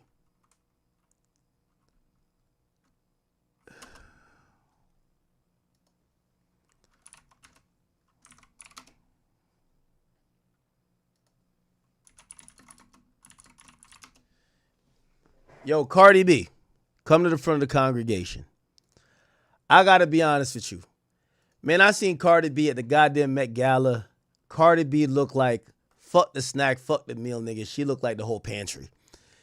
Looking good, shaped amazing, so cute. And I only say that, I know she's my friend, but I do say that to say this tells you all you need to know about these niggas in general. If you have Cardi B worth over $300 million, look fine as ever, look like the snack. She look like the snack, the dinner, the appetizer, the dessert, all that in one. Look at her. And a nigga would rather cheat on her with some butterface chick with a BBL just because it's convenient. Y'all chicks need to realize you're cooked. You're cooked. I'm sorry to tell you. You're cooked. Like, if, put it like this, you with the $300 million queen. Look at her. Look. This how she coming. And a nigga would still cheat with this. A 45-year-old, end of the road, badly botched type of chick. It is what it is, Chad. I hate to tell y'all. And this is why, like, you know, I feel bad for women, because a lot of them have the mentality that, nah, like, y'all look so good, like a nigga won't. Yo, Steffon Diggs, like, Steffon Diggs was down to put his dick wherever, man. It just is what it is. The nigga got Cardi B at home and cheated with this, dog. And I can't say I blame him. Why? Because us men do shit like that. We will cheat on your ass with the most bummest chick. Yes, it just don't make sense. It's not for you to understand. Anyway, let's get into her testimony a little bit. She's sitting in this room right now? Yes. And she helped you prepare for your testimony in this case, right? She came to support me.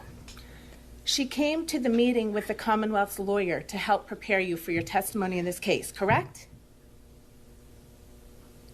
I don't know how to answer that question. You can't answer that question under oath, ma'am? No, You met with the prosecutor last Thursday, right? With your lawyer, right? I was told to have a lawyer because you guys asked me to plead the fifth on some things. So I was instructed to have my lawyer come. So your testimony under oath is that the Commonwealth's attorney instructed you to bring your private lawyer? Or a lawyer, that you guys offered a lawyer, so I brought my private lawyer. I'm sorry, when you say you guys, do you mean me, defense counsel for Mr. Diggs? Yes. Is your testimony under oath that I had some role in your preparation session with the district attorney's office to prepare you for your testimony in this case? I was told that the defense said I needed to have a lawyer, or they were going to provide a lawyer, something in that context, about pleading the fifth, about messages. So I brought my lawyer, which was when I walked to the side of the judge yesterday. Your personal lawyer is here today, correct? My workers' comp. She's with the law firm of Boston Law. That's a law firm here in Dorchester, Massachusetts. Ma'am, I think that was I apologize. Okay, it took a break. Hold on, let's just get back to it. I'm sorry. Responsible for answering questions. Okay. So at one point, the judge has to, like, you know, kind of scold her because she's constantly, like, answering questions and bringing up other shit. Like, one time they're asking her something. She brings up her ex-boyfriend and her past trauma to answer. And they're like, nobody asked you about your ex-boyfriend. You can't keep bringing up other stuff that has nothing to do with the case. Here we go.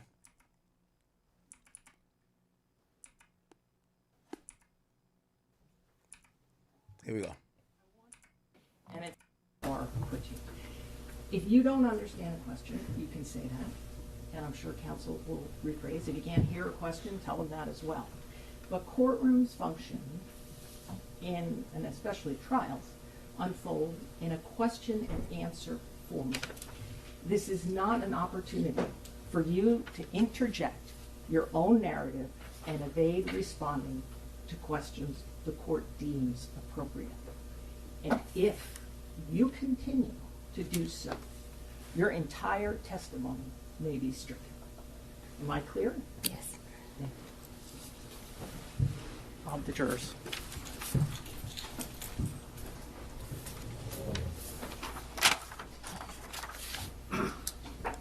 So the judge says, hey, listen, you got to answer the questions, yes or no.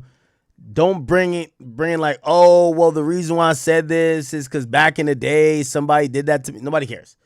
Answer the questions as is, and if you keep adding additional info that has nothing to do with the questions or answering the questions, we're going to strike your whole testimony.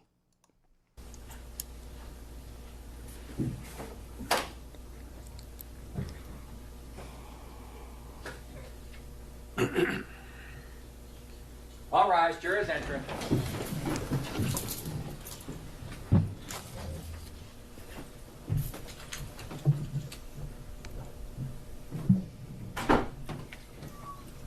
Yeah, Chad, she definitely thought this was an easy lick.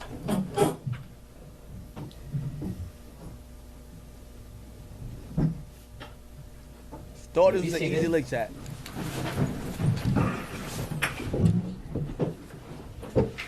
Jurors, at this point, I just want to be clear on one point, all right? And it's the following.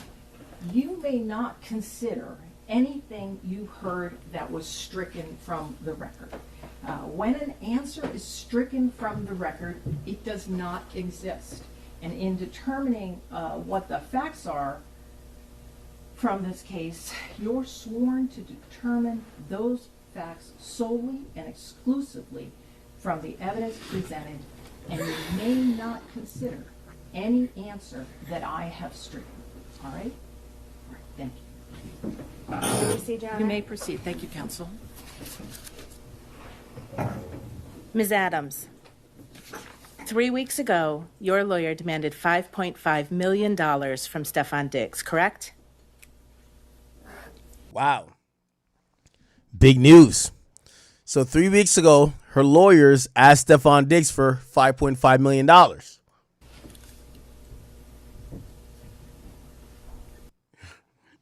She even looked guilty. Look at her ass, man. That is client lawyer privilege. I cannot speak on that. That's client lawyer privilege, huh? What the fuck? What are you talking about? You believe that your lawyer's communications to Steffon Diggs are covered by your attorney-client privilege, ma'am? Ooh. They getting her. Oh, so let me tell you how attorney-client privilege works. Attorney-client privilege works that what you say to your attorney, no one could ever force the attorney to repeat that or to tell the nature of the conversation. However, you have to speak to the attorney without the presence of anyone else. How do I know? I have a dog bite case. I try to put my assistant on it to deal with the lawyer because it's just, it's just a dog bite. It's just kind of like some standard shit. I had to go through a whole thing where they're like, you lose attorney-client privilege if your assistant is sitting in and listening to me, or I have to talk to her. Ultimately, I decided not to, but yeah, that's kind of how it works.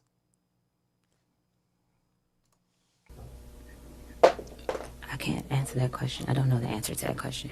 You know that someone on your behalf has demanded $5.5 million from Steffon Diggs, don't you?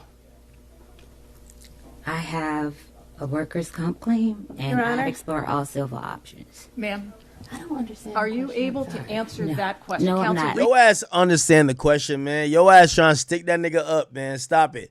You just not trying to, like, what happened to your lawyer? Your lawyer's supposed to object or something like that. You basically have been left out there with no type of legal representation. That's why you're looking crazy. Restate the question, please. You know that someone on your behalf has demanded $5.5 million from Steffon Diggs. Do you know that, Miss Adams? No, I don't know. I'm sorry, I don't know how to answer the question. I don't understand. I have no further questions, Your You Honor. on. Thank you. Yo, they just said no further question. You know why? Because she's sound guilty already.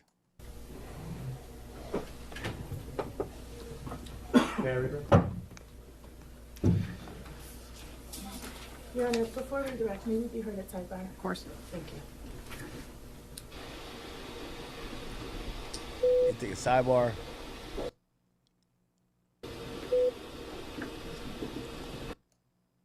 Is you high, bitch? Who the fuck give you money for your business? Who the fuck gotta give you money for your business? She's reading texts. I don't gotta do a motherfucking thing. And you can get whoever you want. You got my address. Tell them to come take the money then. Fuck you talking about. I said bet. Pussy. I said pussy. Show me I'm pussy. Will do. That's all. That's it. In your experience as a personal chef, is it common practice that when chefs get sent away, they get paid for the week that they get sent away? Yes. Objection. Because that's the only job I have. And I know on Cross it came out that you made a public statement where you said, I've never sought money to settle this case. When you said this case, was that referring to the criminal case? Or? Yes. Thank you.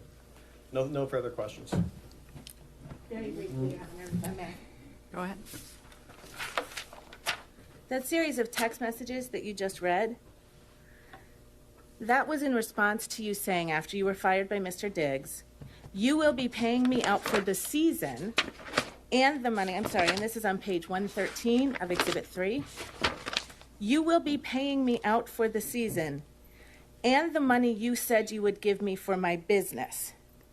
Wasted my fucking time being here because you got a fucking circus going on, right? Yes. So when he said he wouldn't be paying you, he was referring to your demand that after you leave your employment on December 2nd, he nonetheless continued to pay you $2,000 a week for the rest of the New England Patriots football season while you were not working for him, right?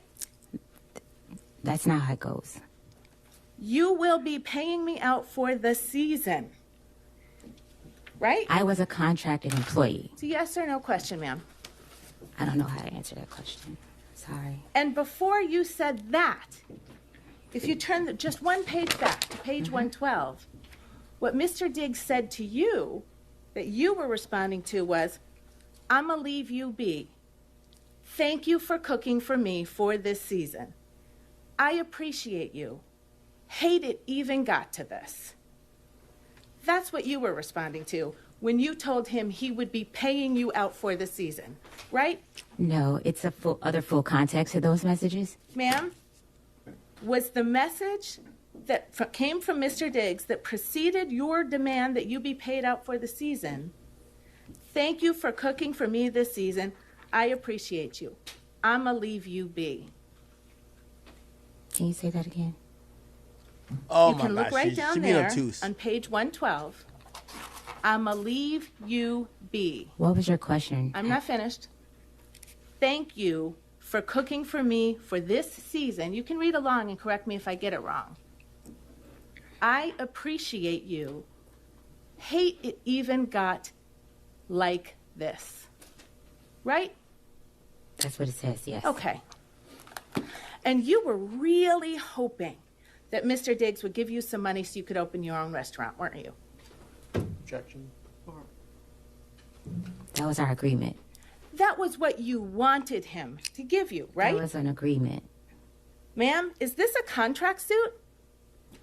Objection. This is an assault. That objection is sustained. Witness doesn't have to answer. Withdrawn, Your Honor. Thank you. There's no question in front of the witness. You wanted him to pay you to open your own restaurant, right? I wanted him to pay me past wages. Okay. Just one moment, Your Honor, please.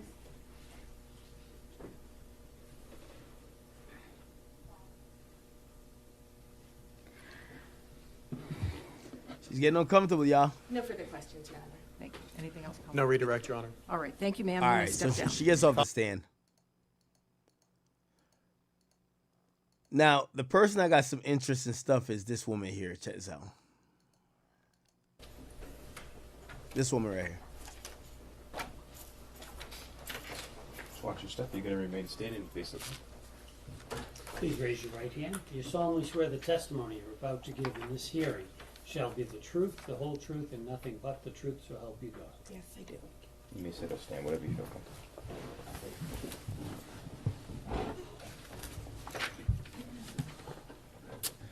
Morning, ma'am. Good morning. Could you please state your name for the record and spell your last name? Janelle Sales, Sales. Where are you from? Maryland. What do you do for a living, Miss Salas? I am the chief of staff to Mr. Diggs. When you say Mr. Diggs, is that Steffon Diggs? Correct. How long have you been Mr. Diggs' chief of staff? Since July 2023. What are your responsibilities? What do you do day to day as his chief of staff? I manage all the moving parts. It also varies between during the season or off season, calendar management, vendor management, and I'm pretty much the liaison between his marketing and talent agency. If I need to speak to finance, anything that comes up with his agent, anything personal, family related. Sounds like quite a bit there. Okay. You said it varies by whether it's in the off season or the Surprised season. he not What does fucking that her mean? too. So during the season, the calendar is pretty much structured for about 20 weeks, depending how long it goes, from camp all the way until the end of the season. So there's a strict schedule day to day, pretty much from 7 to 6 p.m. And then off season, it varies between training, traveling, and other business commitments. Okay. And so you've been saying season and off season. Fair to say Mr. Diggs is a professional football player? Correct. All right. And so that would be the football season? Correct. You said that in the off season, in the regular season, there is kind of schedules that you have to liaise with the team on, correct? Correct. Right. In the off season, it's more a schedule that you and Mr. Diggs can set then? Correct. When is the football season? What time of year? Preseason, I would say July. So that's when we start preparing for camp. And then it starts, the actual NFL preseason is August. And then the official NFL season begins in September. She knows her shit. And when does it end? If you go all the way through January and February. All right.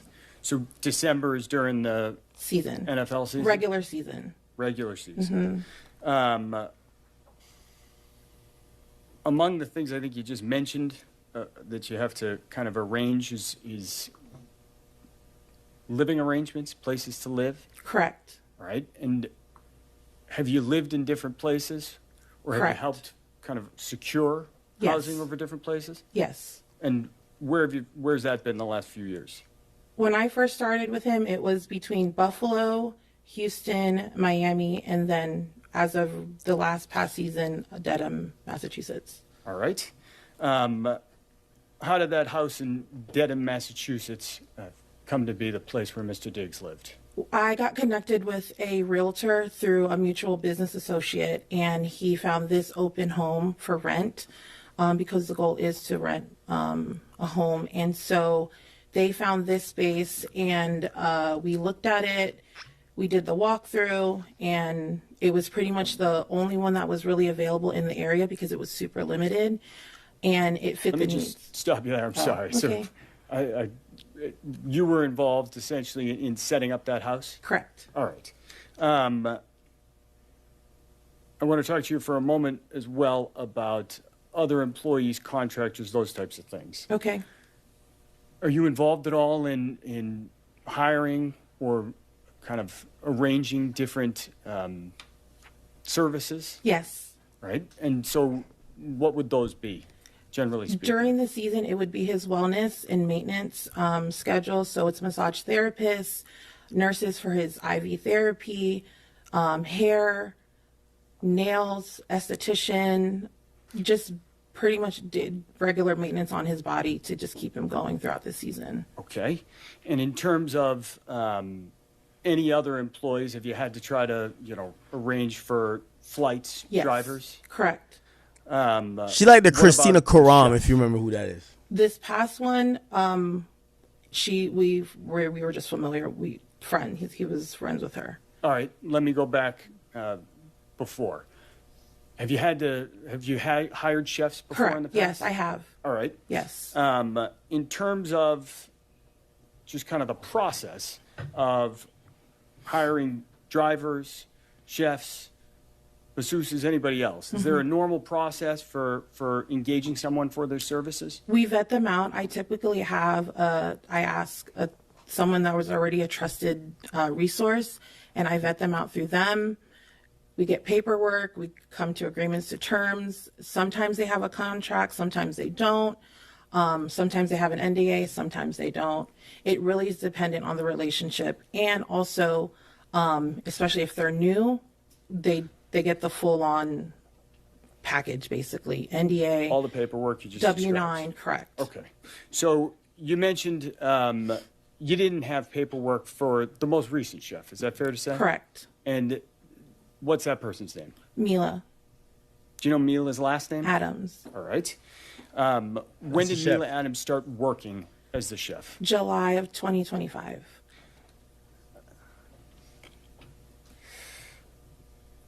Where did she work? In Dedham at the house. All right. All right, whatever, man.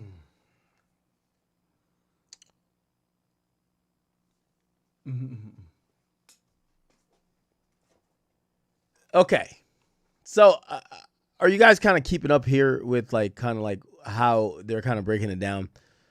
This is the chief of staff. Like, I wouldn't be surprised if he was fucking her too. He's just giving out titles. Like, the fuck do you need a chief of staff to be at Steffon Diggs' crib? Like, the nigga ain't doing nothing special, right?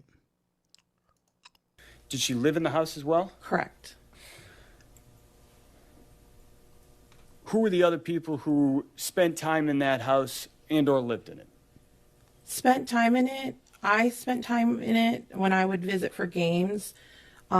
His brother visited. Give me one second. One of Take his a picture. childhood best friends, photographer, videographer, mom, and other business associates and any friends that would come and visit. Okay.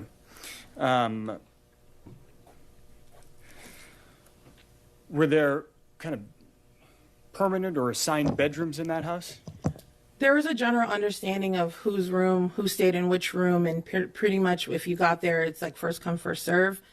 So there was only just 2 assigned rooms. All right. Did Mr. Diggs have an assigned room? Correct, he did. And where was that house? It was the main primary bedroom. When you walk upstairs, there's the first immediate bedroom. There's a landing and a laundry room, and it's the first immediate bedroom to your right. All right. You just walked us in the house there for a moment. Could you just describe what the layout of the downstairs looks like? So generally, there's a big grand foyer. When you walk into the house from the front door, there's a formal living room. To the right, there is a office to the left. When you walk up, it's about 2 steps, and you go up, there's a formal dining room on the right. And then you walk up, it's an open concept, so it's an open living room and an open kitchen to the front of you. To the left of that is the stairs going upstairs to the 4 bedrooms. And then there's a stairs that go downstairs, right underneath the stairs that go up to 2 bedrooms in the basement. Okay. Did Miss Adams have a room in that house? She did. Where was that? So when you walk upstairs to the landing part to the to the 3rd floor, you walk up the 2nd flight of stairs, which is about 4 or 5 steps. There's a bedroom to the right, and then there's like 2 she's big one, bedrooms yo. to the left. She lived. Her room was the last bedroom, I got all the chicken way tenders. down the hallway on the left side. I think you just described that this was an open set. Yes, you said? it's open. So it basically looked like there was a bridge, like All a right. U bridge from Let's skip a little bit from through the this. upstairs looking down. You mentioned that there was a game the night before. What time's a Monday night game start, if you know? 8 o'clock. 8 o'clock p.m.? Mm-hmm. So you know when it ends? Probably midnight, and we probably didn't get out of there until like 2 a.m. Got it. maybe At least you 1 know about a.m., 2 football. a.m. So that morning you said you were getting a hair appointment? Mm-hmm. Where was that? It was at the Dry Bar in Chestnut Hill, and my appointment was at 10 a.m. How did you get there? I drove. Do you have a car? No, Whose car did you drive? I drove Mr. Diggs' car. Got it. And how long did that take you to get to the hair appointment, if you remember? About 30, 35 minutes because of traffic and the weather. You mentioned that there was a Ring video system. Mm-hmm. I'm going to ask you to take a look at a video that is on Exhibit 11.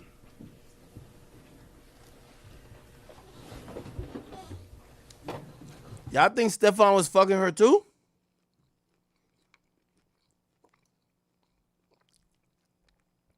Sometimes you do need a little torta on the roster.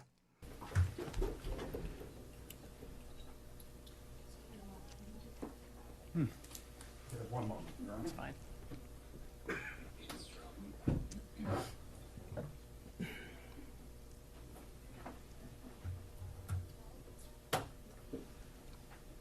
All right, come on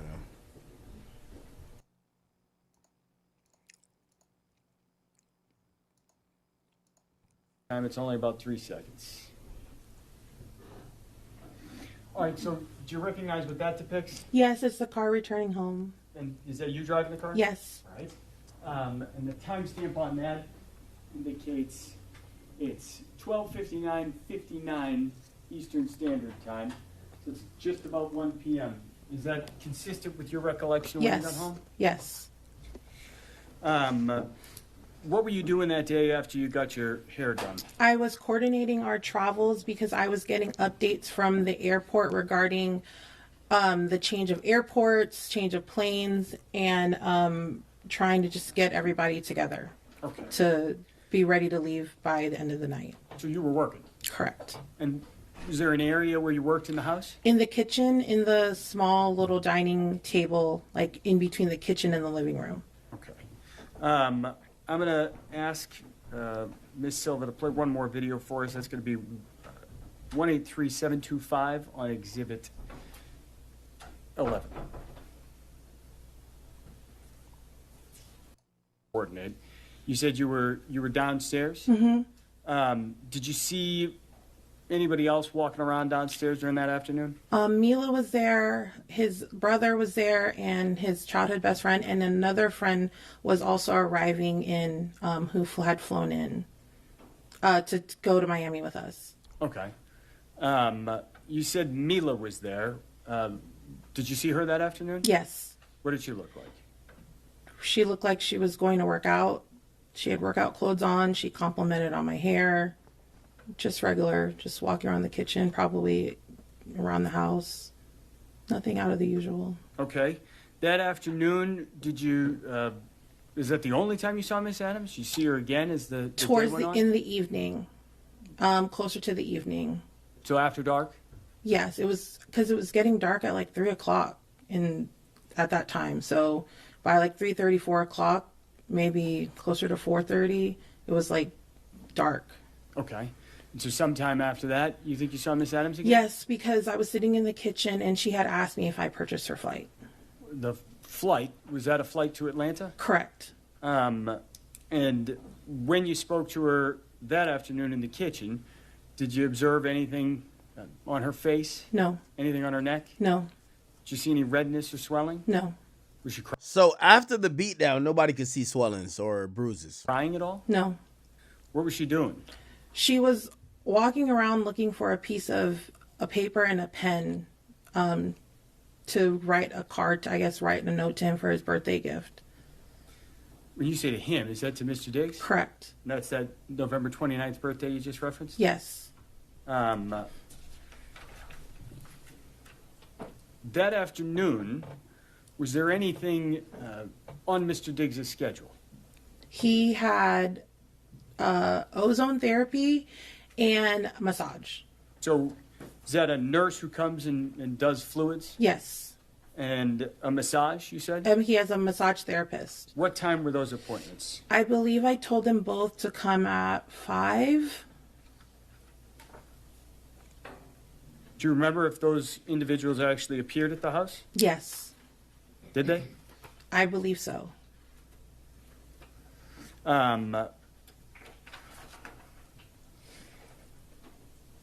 That afternoon, you said you purchased a flight for Mila Adams to Atlanta? Yes. Did you arrange to get her to the airport? Yes. What time did that happen? All right, man. Yo, Snorlax. Chill out, gangy. Chill out. We get your point. I kind of believe you. It looked like a lot of what that woman got into was by her own choice. You was just kind of like there. No one is actually saying you did nothing wrong. You got a memory of an elephant. But, yeah. Somebody said why she looked lost. No, she's been on point with the info. It's just that nobody cares.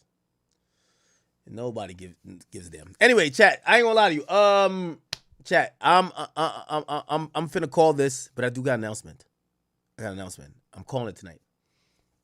I don't know why I feel tired. What the fuck? Am I low energy now? It's only 4 hours. It's crazy. Chat. I do have an announcement. On the heels of me being ranked number 1 on this list, our official 30 at 30 actually starts today. So I'm gonna be streaming every day until June 6th. So I figured we had to do something, and also my vacation starts right then too. So we're gonna be streaming every single day until June 10th. Not June 10th. Oh my God, I'm tripping. June 6th, and hopefully that'll be our first of 2 30 at 30s, because we're going to be coming back and doing that, but probably in November or December. So you don't got to worry about it for a while. Anyway, chat, I'm getting off of here for a bit, bro. I'll be back on tomorrow at some point, probably early though. Way earlier than today. I'm starting to hate late streams, because when I get on early, I could do much more. By the way, thank you to Myron. We had a good time. We kind of talked about a lot of stuff. I'll be back on a little bit, early tomorrow, but thank you to Myron. We had a great conversations. Oh, look at y'all. Y'all giving me my L's. Oh, my God. Y'all are the worst. Somebody said Myron took the whole stream. No, that was a good conversation, though. Like, he talked about stuff I wanted to talk about. I wanted to talk about, like, the Yana stuff. I wanted to talk about the Chud the Builder thing. Yeah. Anyway, I'll do those topics in the morning. Chat, I'm out of here. I'll see you tomorrow. Love you. Okay? I know, not everything will make sense now, but trust me,